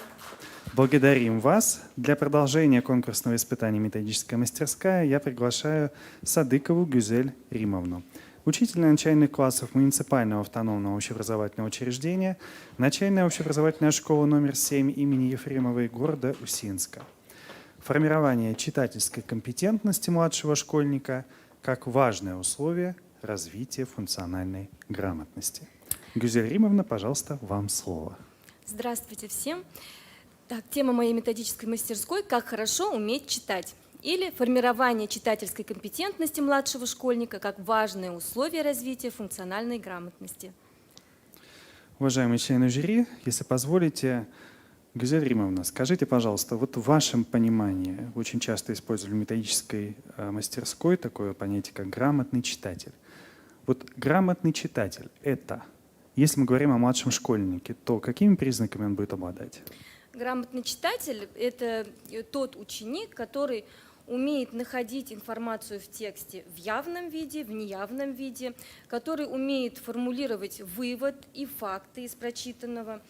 Грамотный читатель – это тот ученик, который умеет интерпретировать текст из несплошной текст в сплошной или же наоборот. Умеет обобщать прочитанное. И грамотный читатель – это тот ученик, который умеет оценивать языковую структуру текста и язык текста. Спасибо, уважаемые члены жюри. Пожалуйста, вопросы. Маргарита Борисовна. Скажите, пожалуйста, Гюзель Римовна, вы формируете читательскую компетентность на каких уроках, на предметах? Абсолютно на всех. На всех? На всех. Тогда тексты в учебниках какого предмета наиболее сложны для понимания обучающихся? Ну, тексты в каких учебниках наиболее сложны? Ну, по математике это, наверное, решение задач у ребят вызывало у меня вот в начале очень много вопросов, так как дети не умели находить условия задачи, не понимали, где вопрос, какой вопрос от них требуется. Но, используя мой любимый прием ключевые слова, мы вот достигли очень хороших результатов в решении задач. Но для уровня 1 класса они решают достаточно легко такие задачи. То есть они знают, где ключевые слова, по этим ключевым словам они находят знают, что от них требуется, находят, правильно вчитываются в вопрос, понимают, что им нужно найти, и получается, что они правильно решают задачи. То есть эти приемы не узко специально направлены на определенные предметы, они могут использоваться на разных предметах. Да, и на разных предметах, и во внеурочной Хорошо, вы привели много приемов в своем выступлении. Скажите, пожалуйста, какой из приемов вы реже всего используете и почему? Так, ну, пока с первым классом я редко использую, не использовала еще денотантный граф. Ну, потому что им это сложно, они еще не знают части речи, действия для них определять очень сложно, и вот таким образом систематизировать именно вот по структуре, как предлагает этот данный прием, мне пока сложно. Но с предыдущим 4 классом мы данный прием использовали достаточно успешно. Нет, а вообще в целом, какой из приемов вы реже всего используете? Я поняла, что вы чаще используете прием ключевые слова, а вот реже всего какой прием и почему? Ой, стараюсь использовать все приемы, так как вот, детям они очень нравятся. Ну, стараюсь, да, не упускать ни один прием, потому что каждый интересен детям. Вам нравится прием ключевые слова, а детям? Детям нравятся также ключевые слова, им очень нравится на всех уроках. Им нравится «жаки» и «лошадь», им нравится «лови ошибку», очень нравится этот прием, они уже знают, они уже прям внимательно все читают, да, выделяют. Так, верные и неверные суждения, логически перепутанные логические цепочки, то есть, все приемы, вот, да, им очень нравится. Чтобы человеком стать, мы читаем. Ну, я процитировала, да, в данном случае, Гузаль Римовна, вас. Скажите, пожалуйста, вот вы приводили результаты ВПР, в том числе такой параметр, что дети не могут письменно, высказать просьбу, да, там были и иные, да, составляющие. Изменилась ли ситуация? Потому что вот эти результаты вы в конце презентации не представляете. То есть как проблему вы заявляете, а изменяется ли ситуация с вашими детьми в этой связи, не показываете. Ой, знаете, у меня, к сожалению, не было такой возможности, чтобы я довела с 1 по 4 класс, вот целый класс. У меня не было такой возможности, у меня, да, педагогический опыт прерывался. Вот сейчас результаты 4 классов я уже вот в конце года могу сказать, что у них результаты предметные, личностные, метапредметные повысились намного. Но сейчас вот у меня 1 класс, я вот со стартовой диагностики начала и уже буду их прослеживать до конца 4 класса. А устно могут? Например, высказать просьбу? Устно, конечно. Это большое заблуждение, да, если мы выйдем на улицу, у нас с этим проблемы на самом деле. Хорошо, спасибо, да, будем тогда наблюдать за вашими успехами. Вам ряд вопросов задавалось по поводу приемов. Прием «Цветок лотоса». Не могли бы вы его еще раз прокомментировать и насколько он вызывает сложности у детей? Прием «Цветок лотоса», я его использую достаточно в простом виде в начальной школе. Допустим, в центре у нас главная тема, допустим, правила безопасности при чрезвычайных ситуациях, например, при пожаре, аварии водопровода или дома, на окружающем мире. И дети, вычитывая информацию, но до этого у нас, допустим, проходит определенная работа по приемам, и когда нужно систематизировать и обобщить полученные знания, они в группе уже составляют вот такую определенную памятку, уже раскладывают, структурируют данный полученный материал, и им наглядно уже видно, как нужно правильно действовать при определенных ситуациях. Больше во внеурочной, да, деятельности? Меня, да, конечно, больше учебное интересовало. Нет, это вот на примере окружающего мира. Можно использовать и на уроке русского языка, допустим, части речи берем, имя существительное, структурируем материал, допустим, на какие вопросы отвечает, как изменяется. То есть у вас такая предтеча ментальных карт, да, вот этот прием? Можно использовать в виде цветка, как памятку можно использовать ее. А в старших классах ее можно чуть-чуть усложнить. От одного лепестка можно еще пустить лепестки. Мне кажется, очень будет интересно, карты, и в старших классах данный прием. Понятно, хорошо, спасибо. Разнообразие. Да, возможность развития и в кластер. Уважаемые члены жюри, пожалуйста, вопросы. Уважаемая Гузель Римовна, мы Благодарим вас за представленный опыт и поздравляем вас с завершением первого конкурсного испытания. Пожалуйста, проходите в зал. Для продолжения конкурсного испытания мы приглашаем Погорелову Анну Сергеевну, учителя русского языка и литературы муниципального общеобразовательного учреждения Гимназии иностранных языков города Ухты. Методическая мастерская «Достижение планируемых результатов обучения с использованием рабочего листа». Уважаемые жюри, готовы ответить на ваши вопросы.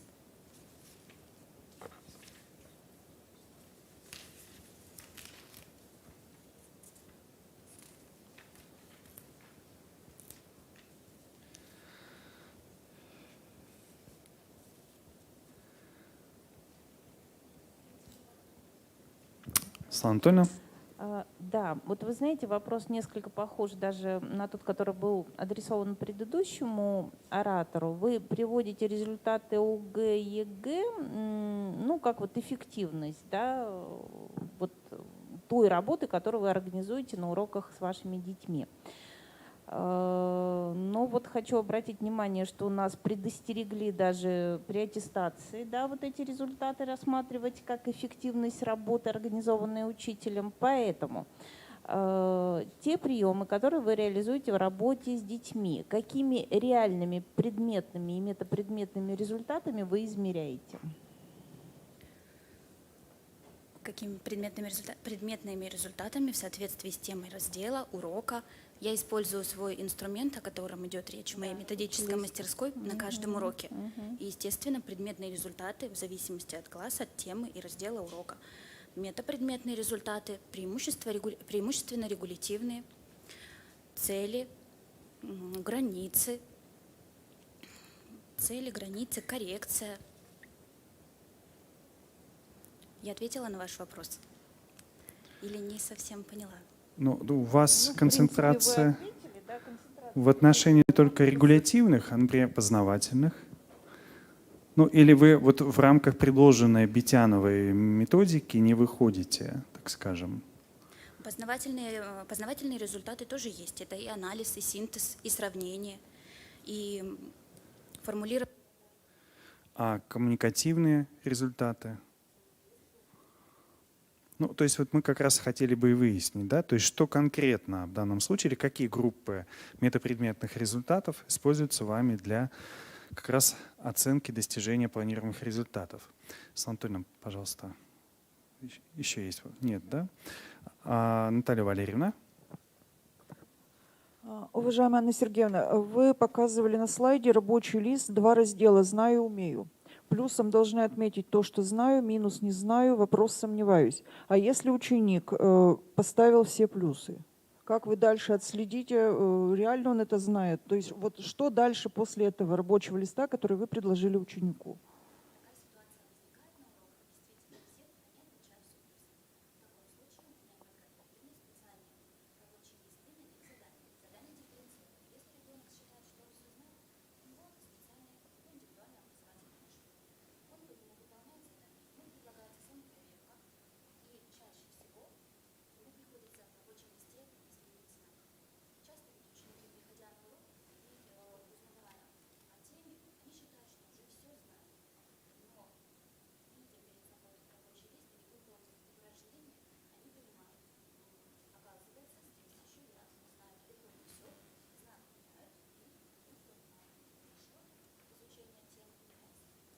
Спасибо.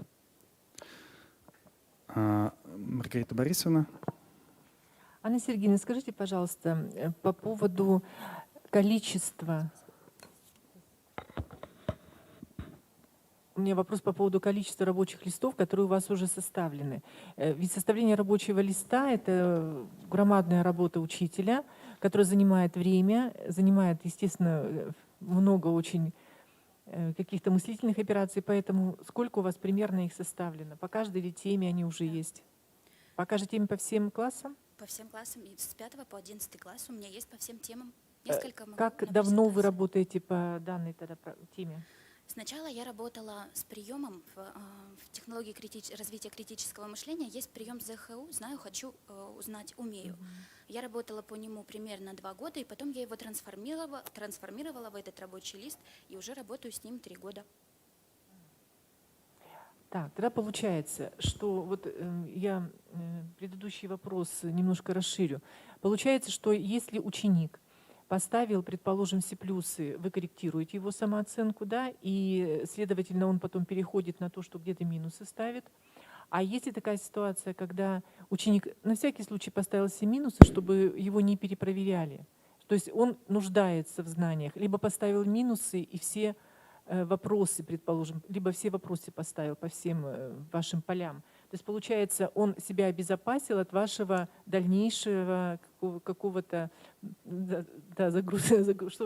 вашей проверки. Ему же все равно придется выполнять другие задания. Задания на листе дифференцированы. Хорошо, Если а тогда вес он знает смысл меньше, чем для у него вас. вот заполнять этот лист, если все равно будут задания, они будут дифференцированы, понятно, но они все равно будут.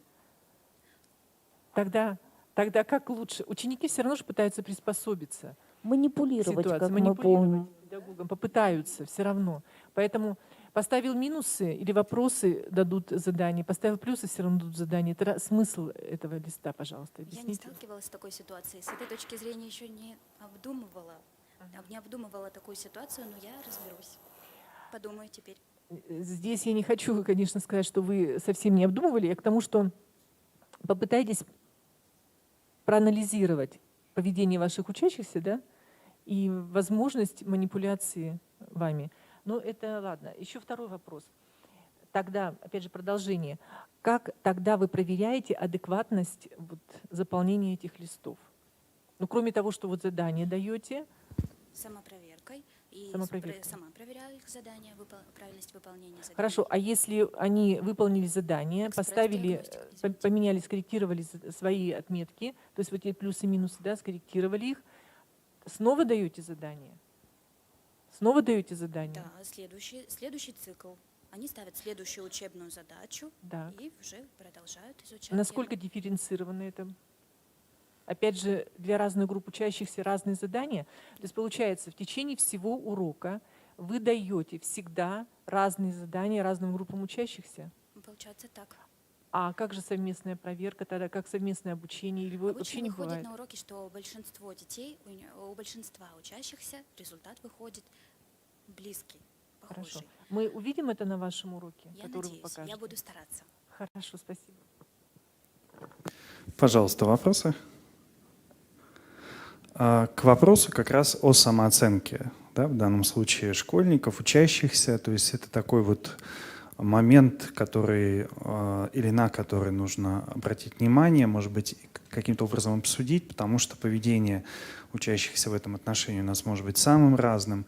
Мы можем столкнуться и с завышенной самооценкой, и с заниженной и так далее. И, соответственно, учебное поведение будет самым разнообразным.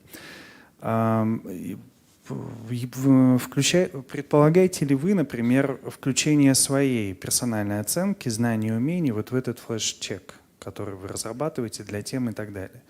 Для того, чтобы это стало, например, предметом обсуждения и последующей индивидуальной работы, например, с конкретным учащимся или с группой учащихся. То есть он дает оценку знаниям и умениям, и вы даете оценку знаниям и умениям. Да, это возможно, я тоже могу оценить его, но мне это важно, чтобы дети учились формирующему оцениванию самооценки. Ну и сама я тоже могу посмотреть результаты. В своей методической мастерской вы сказали, что ваши учащиеся тоже привлекаются к составлению рабочих листов. Да, и делают тоже это достаточно подробно, да, в данном случае. Вот это составление относится к критериальному оцениванию, к содержанию критериев или только лишь к их заполнению? К составлению флеш-чека, в данном случае, содержание критериев оценивания или просто заполнение этого флеш-чека? У меня есть рабочие листы с недостаточной информацией, там пропущены некоторые строки. Ученики заполняют их. А в старших классах иногда они с помощью опорных материалов, которые я им заранее подготавливаю, с помощью учебника, они могут и полностью самостоятельно составить рабочий лист. Спасибо. Спасибо, Анна Сергеевна, уважаемые члены жюри. Анна Сергеевна, мы благодарим вас за представление вашей методической мастерской. Поздравляем с тем, что первое конкурсное испытание для вас завершилось. Пожалуйста, проходите в зал. Спасибо. Ну а для продолжения я приглашаю Останину Екатерину Павловну, учителя русского языка и литературы муниципального бюджетного общеобразовательного учреждения средней общеобразовательной школы села Кайгородок. Эффективные приемы работы на уроках литературы для формирования читательской грамотности. Добрый день всем. Я рада ответить. Буду на ваши вопросы.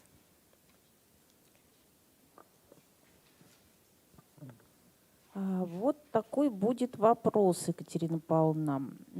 Эффективные приемы, они ведь используются в двух, да, как минимум случаев, когда необходимо обучить, ну, в такие оптимальные сроки, да, получить предметные, метапредметные результаты, но в том числе они могут использоваться для коррекции. Ну, то есть вы знаете, что есть темы, которые, разделы, умения, которые вызывают затруднения у ваших обучающихся.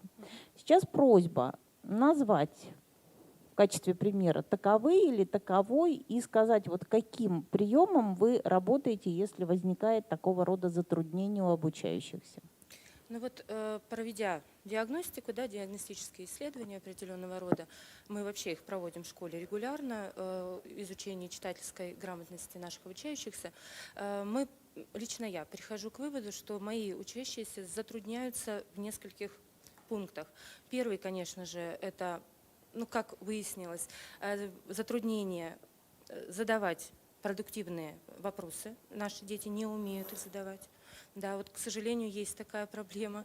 И дети привыкли в основном отвечать на вопросы, но задавать их они не умеют. Вот. Если их не учить, они не смогут. Да, если их не учить, то они, наверное, не научатся. Поэтому какими приемами вот эту, да, я проблему решаю?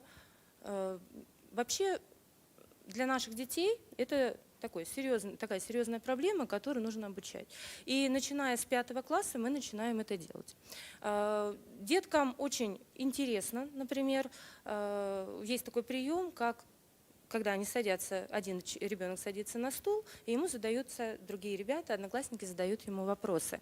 Как правило, это легкие, простые, тонкие вопросы, да, если мы по Блуму будем говорить, то ребенок на них с легкостью отвечает прямо здесь сейчас. Ребята, не думая о том, что они сейчас работают над тем, что именно учатся задавать эти вопросы, они это делают.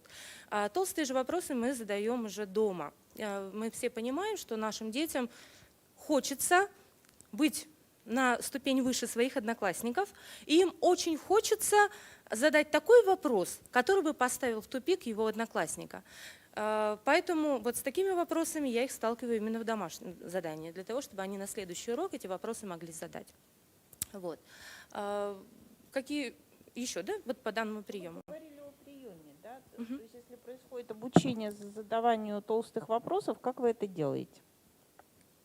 Как обучаете? Как обучаем?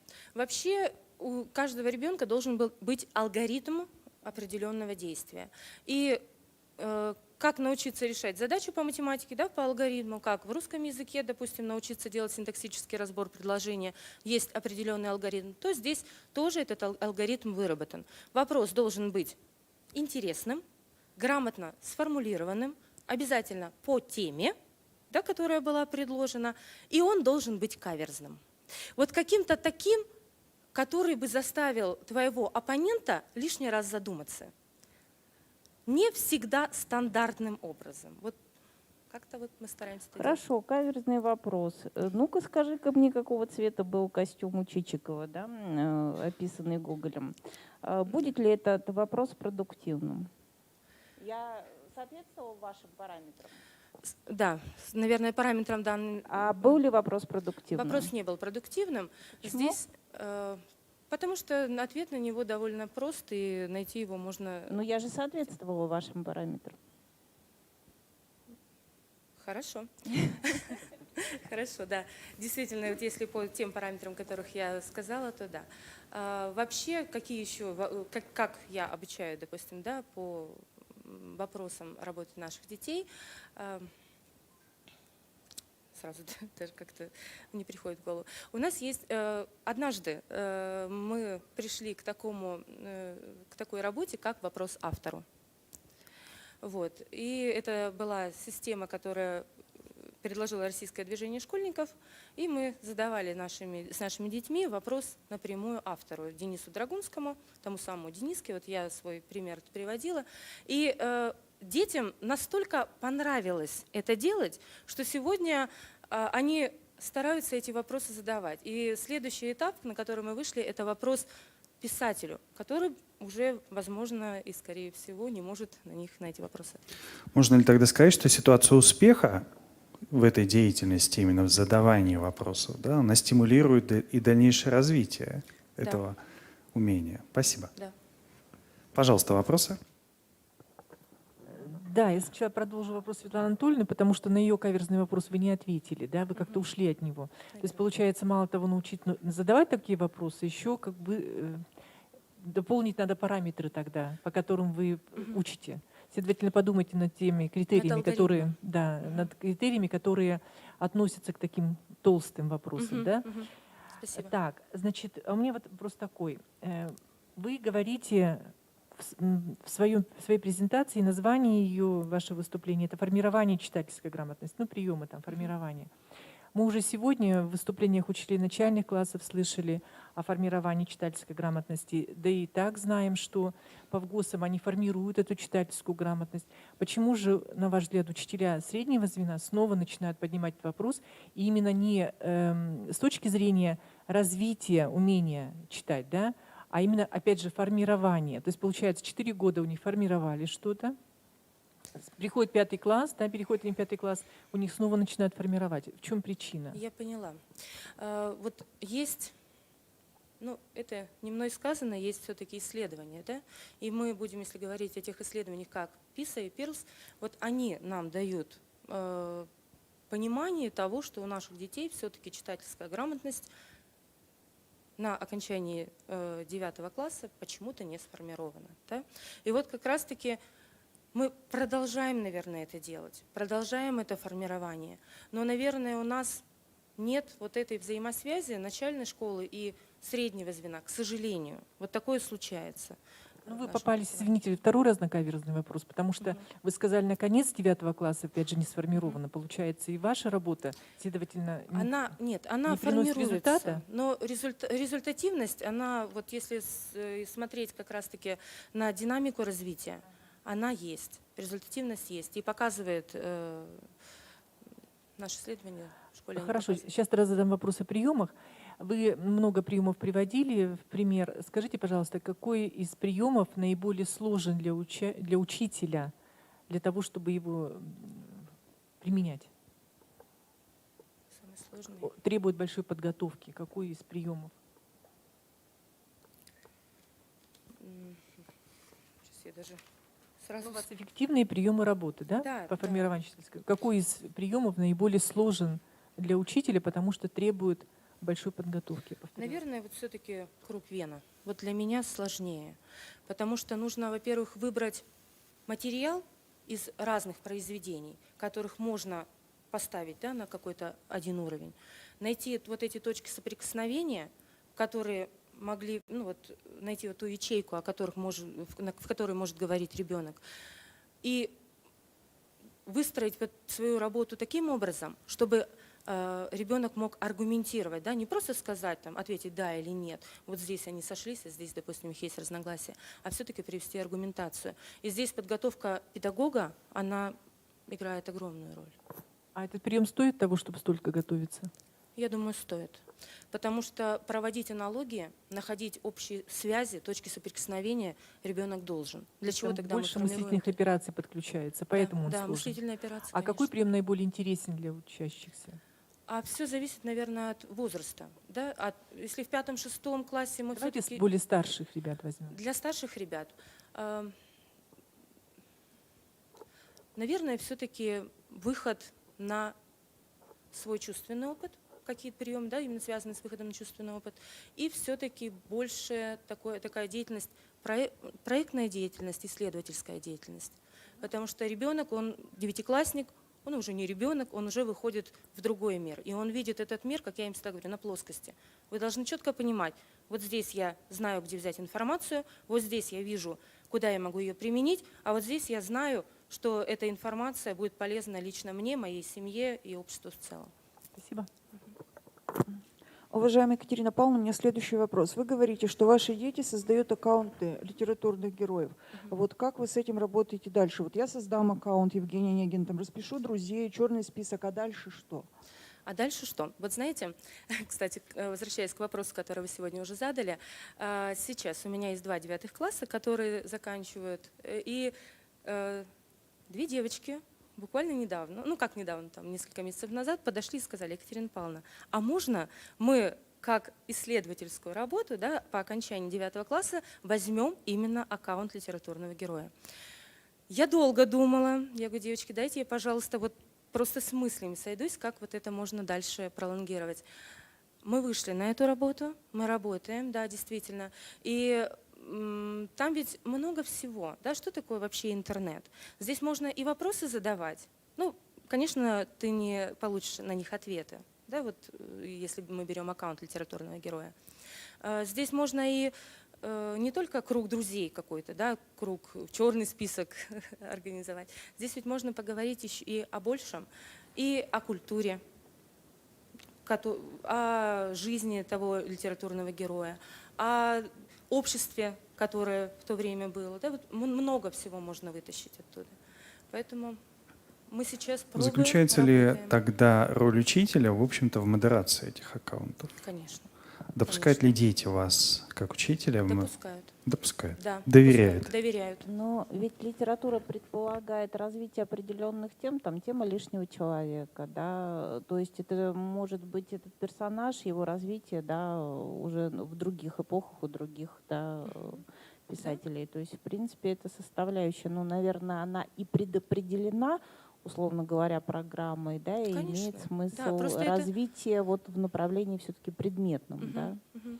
Здесь просто мы говорим о том, что не вырываем ребенка из его привычной жизни, а окультуриваем вот этот сам процесс каким-то образом и делаем его инструментом для того, чтобы создавать, ну, и формировать читательскую грамотность. И меня заинтересовала методика «Вопрос автору». У меня вопрос. Вы сказали, что можно задавать вопросы тем авторам, которых, к сожалению, уже нет. Кто в этом случае на них отвечает? В этом случае на них отвечает литература. Литература, жизнь, да, можно посмотреть критические статьи. Все об авторе известно. Да? Можно задать вопрос автору, и потом мы же понимаем, и дети понимают, что ответить на них никто не может. Ответить может только текст. Поэтому дальше мы ищем информацию в тексте. Екатерина Павловна, скажите, пожалуйста, возвращаясь к аккаунту в соцсетях, как вы видите развитие использования этого приема, в общем-то, в своей работе? Можно ли выйти, например, на какие-то классические образы, на архетипы, и уже выйти за рамки, например, только русской литературы и так далее, но и уйти в зарубежную и прочее? Да. Сейчас, буквально тоже недавно, у меня как раз мы с 9-классниками говорили об аккаунтах и создавали аккаунты произведения Евгения Онегин, на что один ребенок мне говорит: а почему бы не взять зарубежную литературу? И взяли Ремарка и решили, а почему нет? Да? Почему? Спасибо. Уважаемые члены жюри, уважаемая Екатерина Павловна, мы поздравляем вас с окончанием конкурсного испытания «Методическая мастерская» и благодарим вас за представленный опыт. Спасибо. Можно поаплодировать. Пожалуйста, проходите в зал. Для продолжения конкурсного испытания я приглашаю Кочева Ивана Александровича, учителя физической культуры муниципального бюджетного общеобразовательного учреждения Выльградская средняя общеобразовательная школа номер 2 имени Налимова. Тема методической мастерской – формирование физических способностей и прикладных навыков в урочной и внеурочной деятельности. Уважаемые члены жюри, если вы готовы, пожалуйста, задавайте вопросы. Как мы представили, зовут Кочев Иван Александрович, учитель физической культуры Выльградской школы номер 2. Ну и тема моего выступления – формирование физических способностей и прикладных навыков в урочной и во внеурочной деятельности. Ну, во-первых, как учитель физической культуры, разминочку.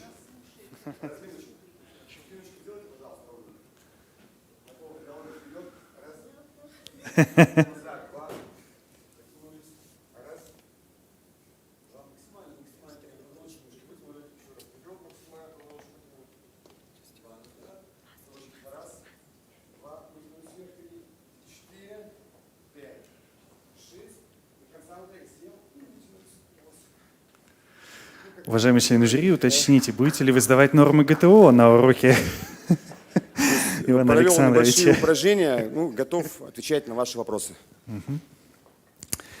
Уважаемый Иван Александрович, вы в своей методической мастерской говорили о том, что ваши ребята осуществляют в данном случае и исследовательские проекты, проводят исследования. Меня интересует следующий вопрос. Как определяется тематика исследований? То есть исходите ли вы из интереса ученика или это будут предопределенные какие-то темы, которые вы предлагаете учащимся? Ну вот, смотрите, вот как вот я уже там и в выступлении говорил, все начиналось как бы, то есть, к ним подходили к этим темам постепенно, начинали с походов ходить. То есть в походы пойдем, с ребятами, что, просто так же не будем, допустим, плыть. Давайте что-нибудь будем измерять. Начинаем, допустим, да, если маршрут у нас большой, километров 100 мы проплываем за 2 дня, то есть задача наша, допустим, давайте проверим объем легких до похода и проверим объем легких после похода. И у нас дети ведут дневник, то есть в течение своего похода они проплыли, то есть фамилия, измеряем пульс, измеряем давление. То есть как бы это все начиналось так банально, то есть как бы не думали, что это к чему-то потом приведет. Потом в школе сейчас, вот как у нас 9 класс начали писать, то есть ввелся проектная деятельность, дети стали ко мне подходить: Иван Александрович, давайте вот мне как-то вот надо какие-то писать проекты. И потом, то есть я им предлагал, приводил, и как бы того самого не хотелось, то есть появлялись дети сами, то есть которые выбирали темы, то есть, да, подходили, то есть мы с ними вместе работали, то есть и как бы даже уже не вместе с ними, с детьми, а вышли уже на такой уровень, что с нами мы работаем, прямо к нам приезжают научные сотрудники, то есть договоренность с директором школы, то есть нам отдают помещение, приезжает научный сотрудник, ставит велосипед, тут куча всего оборудования на уроках физкультуры, то есть дети, которые хотят, допустим, просто себя проверить, но это, конечно же, ребята, которые занимаются физической подготовкой, но есть ребята, которые, конечно, просто хотят себя проверить, то есть там испытания, допустим, вот эта проба ПВЦ-170 мы принимали, что-то немножко я волнуюсь, как на экзамене. И в течение урока, допустим, за урок, то есть у нас по 2-3 человека приходили только этот тест. То есть там очень серьезно все, девочки приходили, все писали. И вот с данными работами потом уже, то есть начинали с степ-теста, степ-тест, потом про ПВЦ-170. И так вот все потихоньку как-то вот все, появлялись дети. И дети потом, ребята, которые принимали участие непосредственно вот в этих вот тестах, они прямо хотят, да, давайте, Иван Александрович, там в очередь стоит, я хочу. Выходят и по 2-3 дня с научным сотрудником, то есть, да, все проверяли, работы. И вот девочка у меня сейчас на всероссийское выступление, конференции заняла 2-е место именно вот с этой пробы ПВЦ-170, определение физической нагрузки. То есть, получается, конференция была, сейчас помню, получается, на Лобачевского. Также выступали и конференция Менделеева, Вернадского, республиканская конференция, то есть как у нас ЮНИУС, Отечественная землякоми, я исследователь, я познаю мир. То есть в таких конференциях, то есть дети у меня принимают участие непосредственно, начиная с похода, то есть, грубо говоря, вот мы начали, и вот переросло так, что появились победители на всероссийских конференциях. Спасибо. То есть у вас есть сотрудничество, наверное, с Институтом физиологии КНЦ? Как-то да, вот, и с другими центрами, которые вот когда проводят мы начинали исследования. заниматься, то есть дети стали хорошо вот показывать, научные сотрудники сами на нас, получается, потом уже вышли и предлагали, давайте вот есть такие вот варианты, то есть давайте, может быть, вот так мы сделаем. И то есть видите, варианты, то есть как бы, к ним идешь навстречу, то есть и мне интересно, и детям интересно, то есть и получается такое сотрудничество. И сотрудникам тоже им полезно, потому что они на школу выходят, получается, то есть работают со школами, и как бы нам это интересно, особенно детям в первую очередь. Если позволите, еще один вопрос. Вы представляли достаточно много программ по внеурочной деятельности и так далее, но вопрос касается немножко другого. А как вами, в общем-то, оценивается динамика физической способности и, собственно, вот тех прикладных навыков, которые формируются в рамках направления туризм? То есть как вы оцениваете? Динамика физических способностей или что конкретно? Вопрос не понял.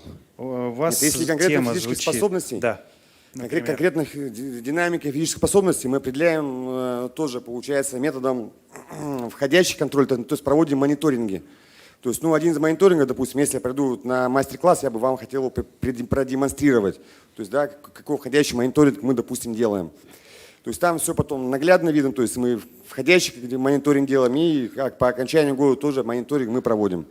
Также мониторинги, другой еще мониторинг есть, который он еще был заложен в школьной системе, это президентские тесты, где там в программе, то есть мы норматив вбиваем, автоматически выходит уровень подготовленности учащихся, там высокий, средний, низкий, то есть нам ничего там придумывать не надо, наша задача, то есть приняли нормативы, и, соответственно, с этих показателей, то есть мы уже видим, какой уровень у данного ребенка на начало года. А непосредственно уже, как вы сказали, то, что мы работаем с этой программой, как с туризмом, по окончанию года ребята, которые занимаются в эти секции, посещают кружки, и, соответственно, мы по окончанию года видим, что у него есть рост сразу же, допустим. Естественно, если кто-то ничего не делает, как говорится, кто ничего не делает, ничего не добьется и не ошибается, грубо говоря. А ребята, которые занимаются в секциях, приходят ко мне во внеурочную деятельность, то же самое туризм, по окончанию года мы в этом мониторинге видим рост.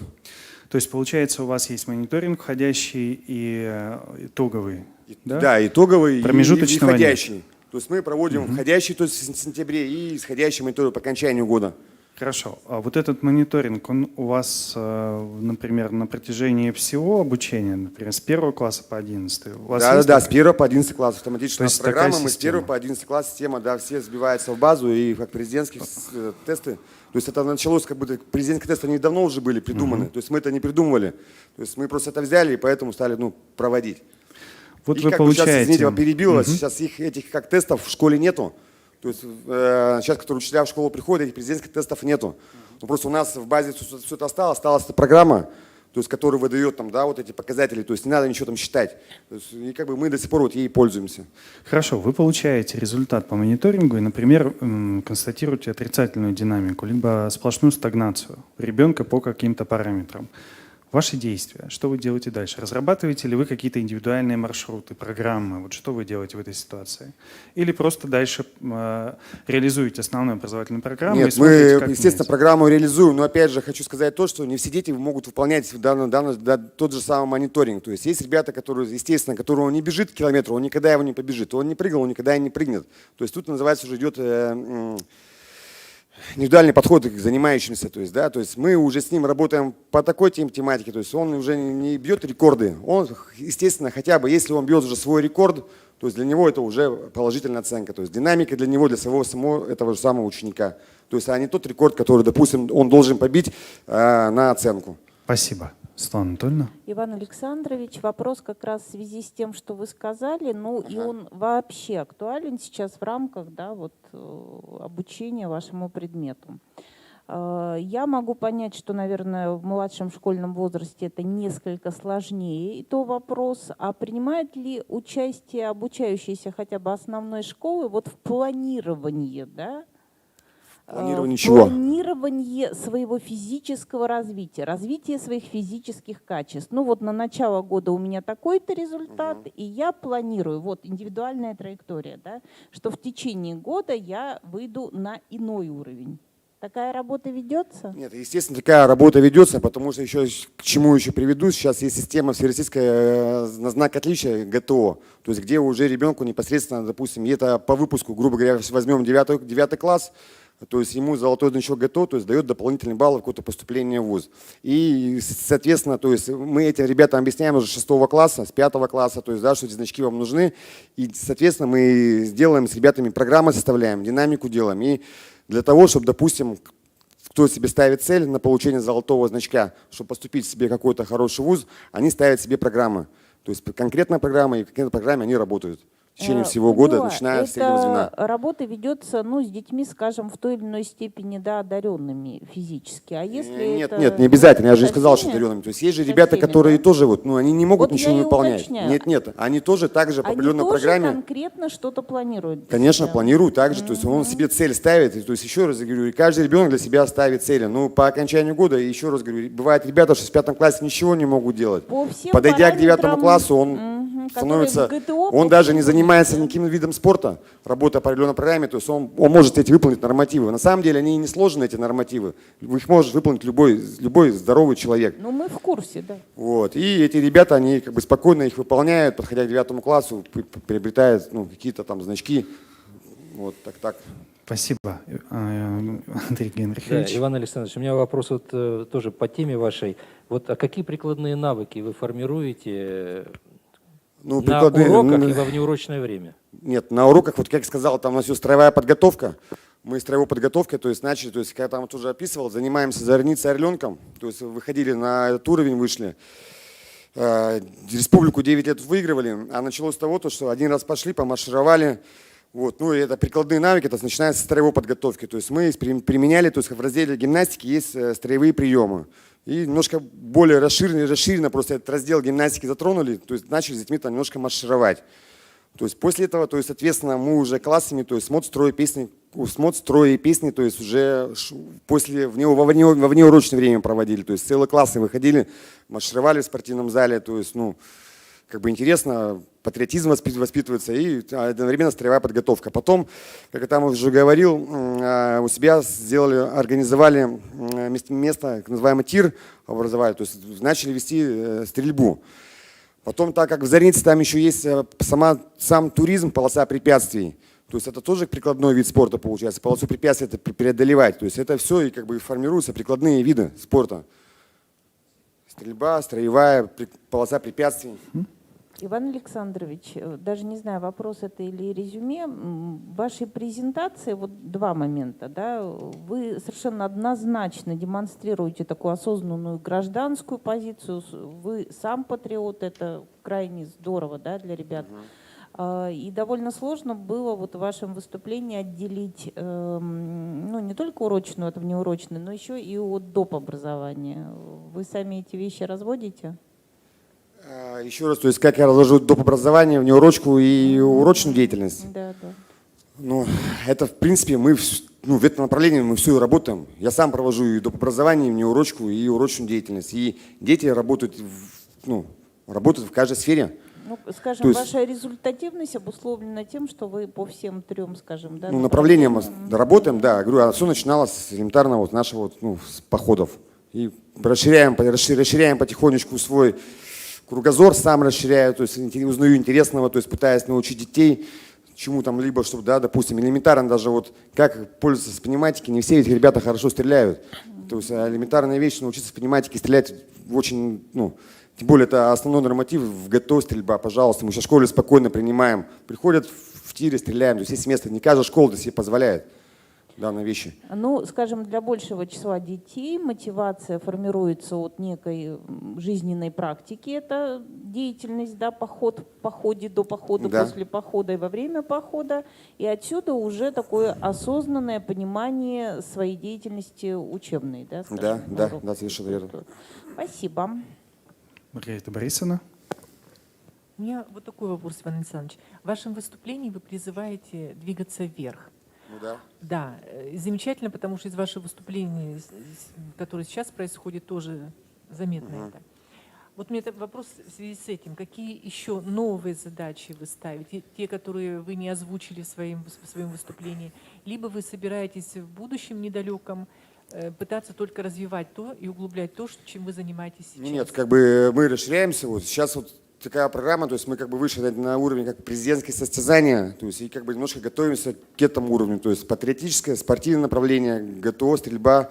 И сейчас именно на уровень такого, как называется, президентские состязания, то есть где принимает именно участие в соревнованиях класс-комплект один. То есть мы не собираем все школы сильнейших участников, а именно один класс принимает там в этих соревнованиях участие. То есть там, куда входит и творческий конкурс, где ребята отвечают, что такое здоровье, что такое физическая культура, знание теории, показывают свое многоборье, то есть физическое, то есть как они могут бегать, отжиматься, подтягиваться. И третье, четвертое, то есть как они работают в команде и творчески выступают на сцене.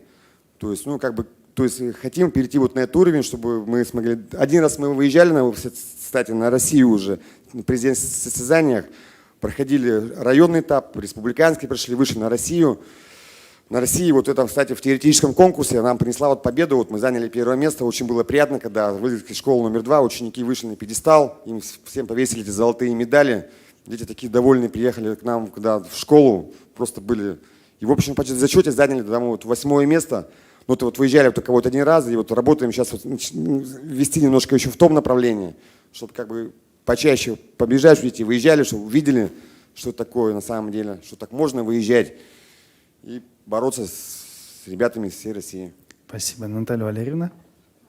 Уважаемый Иван Александрович, у меня следующий вопрос. Сейчас очень много детей с ОВЗ. Как у вас строится работа вот, по формированию у них именно физических Вот, способностей? программа с ОВЗ, ну, опять же, это у нас это отдельная программа с ОВЗ, там у нас отдельно сейчас классы формируются, там по 5, по 3 человека, так, то есть это, да, они работают всем по отдельной программе, ну, во-первых, же там у них программа идет укрепление, сохранение здоровья, то есть, ну, там мы уже не говорим никаких результатов, на первом плане идет сохранение здоровья, укрепление интересов к физической культуре, чтобы дети могли применить данные все эти упражнения, выйдя со школы, то есть, чтобы эти упражнения, то есть они понимали, для чего они это делают, для чего это нужно. То есть, ну, цель такая работы с ОВЗ. И, ну, еще один вопрос дополнения. А если вот в эту группу ОВЗ пришел ребенок, мотивированный, допустим, на получение значка ГТО? Нет, проблем-то ведь нету. Есть такие, вот кто он активирован, занимается футболом, он и занимается футболом, никто ему не мешает, он только наоборот. Да, конечно, родители не против, он занимается. Почему бы нет-то? Кто ему будет ему мешать? Он работает. Спасибо. Спасибо, Иван Александрович. Мы поздравляем вас с завершением первого конкурсного испытания. Спасибо. Приглашаем пройти в зал. Ну а завершать конкурсное испытание у нас сегодня выпало Татьяне Леонидовне Ломановой, учителю химии и биологии муниципального бюджетного общеобразовательного учреждения «Средняя общеобразовательная школа» села Пыелдино. Тема методической мастерской «Формирование экологической культуры». Пожалуйста. Здравствуйте, уважаемые члены жюри. Здравствуйте, коллеги. Готовы выслушать ваши вопросы. Уважаемая Татьяна Леонидовна, если позволите, вопрос, который вы поднимаете в методической мастерской, он очень актуальный в данном случае. Скажите, пожалуйста, есть ли какой-то алгоритм или технология, которая бы как раз описывала, как формировать ценностное отношение к природе? Можно сказать, что начиная с 5-6 классов в рамках предмета биологии мы уже ставим такие вопросы для ребят определенного возраста, как познание общечеловеческой культуры, познание естествознания с точки зрения общечеловеческой культуры. В 7-8 классах, более старших, уже идет приращение знаний. Собственно, там идет желание познания природы и уже рассматриваются использование достижений науки. То есть мы человечество, общество и природу рассматриваем в единой взаимосвязи. Показываем то, как человек влияет на природу с положительной и отрицательной сторон. В старших классах, начиная с 9 класса по 11, уже идет принятие ценностного отношения к природе, собственно. И там проявляются личностные качества человека,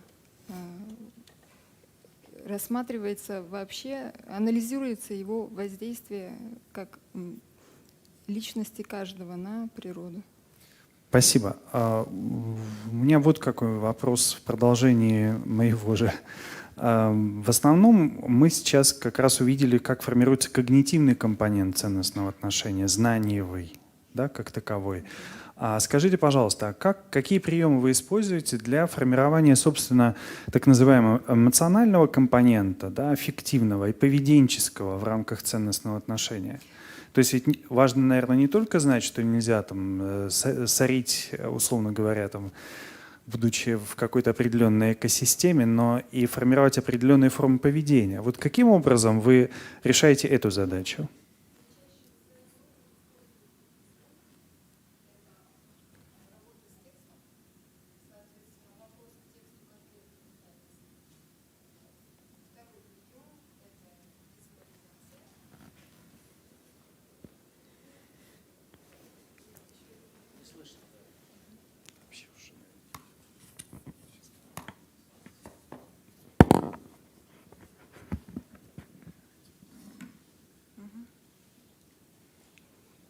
Один из приемов — это вопрос к тексту.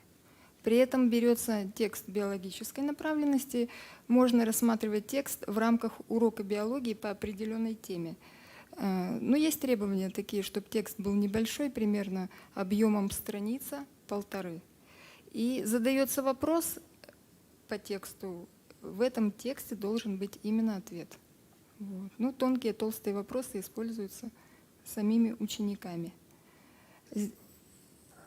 Да. Но придется продолжить вопрос, потому что Александр Викторович вам как раз и сказал о составляющей, да, знаниевой. Вот вы сейчас, собственно, на уровне информирования, да, детей расширяете их представление о том, что хорошо, что плохо, да, какие последствия, очевидно, какие причинно-следственные связи. Ну, вы сейчас эти вещи не называете, я домысливаю это вот в таком ключе. Но ведь необходимо это еще и оценить с разных позиций, категорий, в том числе, да, человеческих ценностей, и принять свое собственное решение, как будешь действовать ты. Вот по поводу двух, да, последних составляющих, как организована работа, потому что без них экологическая культура не может, да, называться таковой. Да, помимо текста биологического содержания используются специальные тексты, например, в старших классах мы рассматриваем один из текстов «12 Людовиков XII». Это опять когнитивная, знаниевая составляющая, работа с текстом. Но там рассматриваем поведенческое уже отношение того, что было в этом рассказе, где ребята задумываются о последствиях. Ведь Людовик XII в свое время сказал: «После нас хоть потоп». И вот мы выходим на это выражение, плюс включаю в свою работу обязательно цитаты ученых Владимира Ивановича Вернадского. Мы говорим про ноосферу как мыслящую оболочку Земли. Вот с этой точки зрения ребята получают не только знания, но и получают то отличие человека от животного мира, что человек имеет разум, вторую сигнальную систему, и он способен... Это, безусловно, ценно при общении к опыту людей, чего-то достигших в своем жизни. Безусловно, это ценно, ну, скажем, в классе в 11, может быть, в 10. А для более младших детей? Вот, для более младших детей мы берем такие вопросы элементарные, да, выходя через традиции и культуру нашего народа коми, мы говорим об охотниках. Что есть охота, а что есть браконьерство. И ребята называют такие примеры, что охотник, он идет по своим тропам, то есть он соблюдает культуру в лесу, и он никогда не нарушит этот баланс в природе, он не возьмет лишнего. А браконьер поступает совершенно иначе, нарушает баланс, вот эту тонкую грань, заступает ее. Вот на уровне 5-6 классов мы можем рассматривать такие моменты поведенческие, где ребята анализируют и приходят к умозаключению определенному. Прямой вопрос. На социальные проекты вы ходите? Выходим. Приведите пример. Ну, допустим... С точки зрения уже уровня «действую», «я действую». Допустим, ребята, они проявляют, собственно, желание, пытаются выбрать определенные темы и с ними уже выступать на районном и республиканском уровне. Включены в акции, например, «Речная лента», изъявляют желание, сами участвуют, спрашивают. Вот. Но если говорить о результативности выхода, то результаты непосредственно есть, особенно у кружковцев, у ребят, которые занимаются во внеурочное время в экологическом кружке, но сейчас его уже нет, раньше был. Проиллюстрировать не хотите результативность? Вы сказали, что они есть. Каковы они? Это участие в республиканском слете юных экологов. На этапе почвоведения ежегодно у нас выезжает участник, призовых мест не было, но тем не менее ребята приезжают удовлетворенные своей работой. В ЮНИОС участвовали. Допустим, также участвовали в конкурсе рисунков «Зеленая планета». Ну а если брать уже предметные результаты, это олимпиады по экологии и биологии на муниципальном уровне.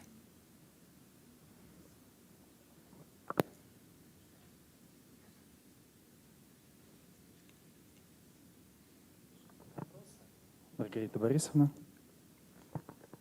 Татьяна Леонидовна, у вас достаточно сложная тема не только для выступления, а вообще она по жизни очень сложная, потому что формирование экологической культуры предполагает очень много разных составляющих, которые в итоге потом выходят в ценностной ориентации человека. И, наверное, может быть, это формирование может длиться всю жизнь у индивида. Хотелось бы задать вопрос такой, который в продолжении предыдущих вопросов о результативности. У вас есть некая, понятно, что она может быть незаконченная по времени выхода обучающегося из школы, но тем не менее, есть ли какая-то диагностика того, насколько сформирована экологическая культура? И есть ли примеры таких, сейчас продолжу, есть ли примеры таких критериальных показателей, либо вы сами их придумываете, и у вас это все есть? Ну, первое, что я могу сказать точно, это выбор жизненного пути ребенком осуществляется, да, его дальнейший выбор профессии. То есть это связано с биологией. У определенного количества ребят вот, они продолжают, собственно, обучаться в этом направлении. Ну, и отслеживать личностный результат, конечно, сложно в дальнейшем. Но вот этот результат, я думаю, он говорит сам за себя. Профориентация. Спасибо. Пожалуйста, вопросы. Уважаемая Татьяна Леонидовна, мы поздравляем вас с тем, что конкурсное испытание «Методическая мастерская» для вас уже завершена. Пожалуйста, проходите в зал, вы можете поаплодировать. Уважаемые участники, я хочу от имени членов жюри поблагодарить вас за представленные содержательные материалы в тех видеопрезентациях, которые мы увидели.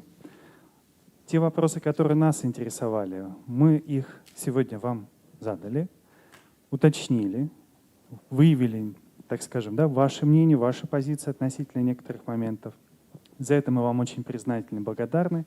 Мы еще раз поздравляем всех вас с тем, что первое конкурсное испытание первого очного тура завершено.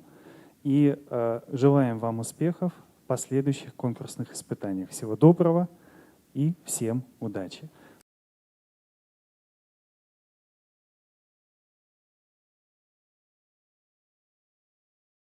Всего доброго, до встречи!